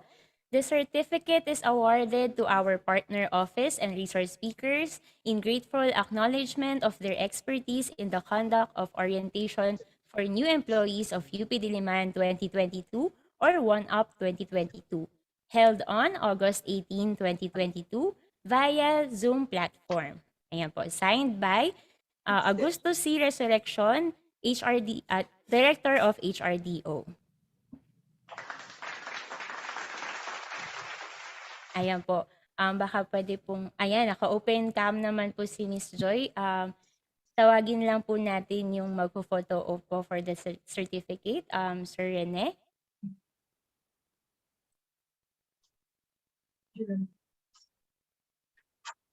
Okay na po. Ayan. Maraming salamat pong uli sa ating resource speaker na walang iba kundi si Miss Josephine Baisik. Thank you very much, ma'am. Thank you, Ma'am Charm. Thank you to all the participants po. We enjoin everybody to maximize your PAG-IBIG benefits po. So, see you around po dito sa branch at in our future webinars po. Thank you. Good afternoon, everybody.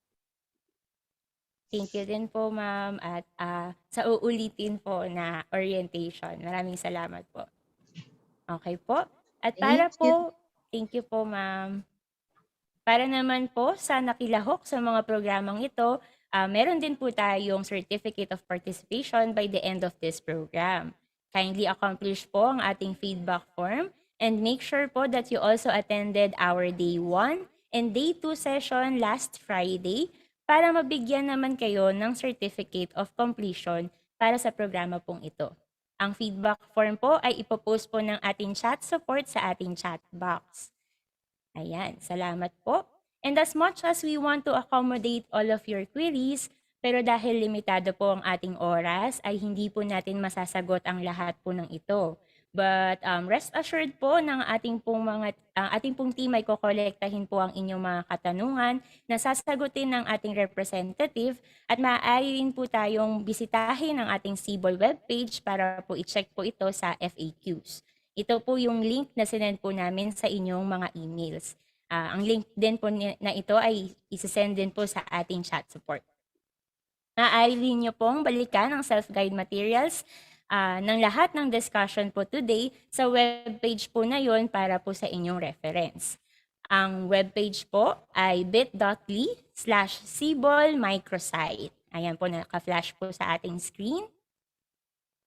Okay po. And to recap po our today's session, napag-usapan po natin for today's session ng mga sumusunod. Una po is na-introduce po natin ang PAG-IBIG Fund.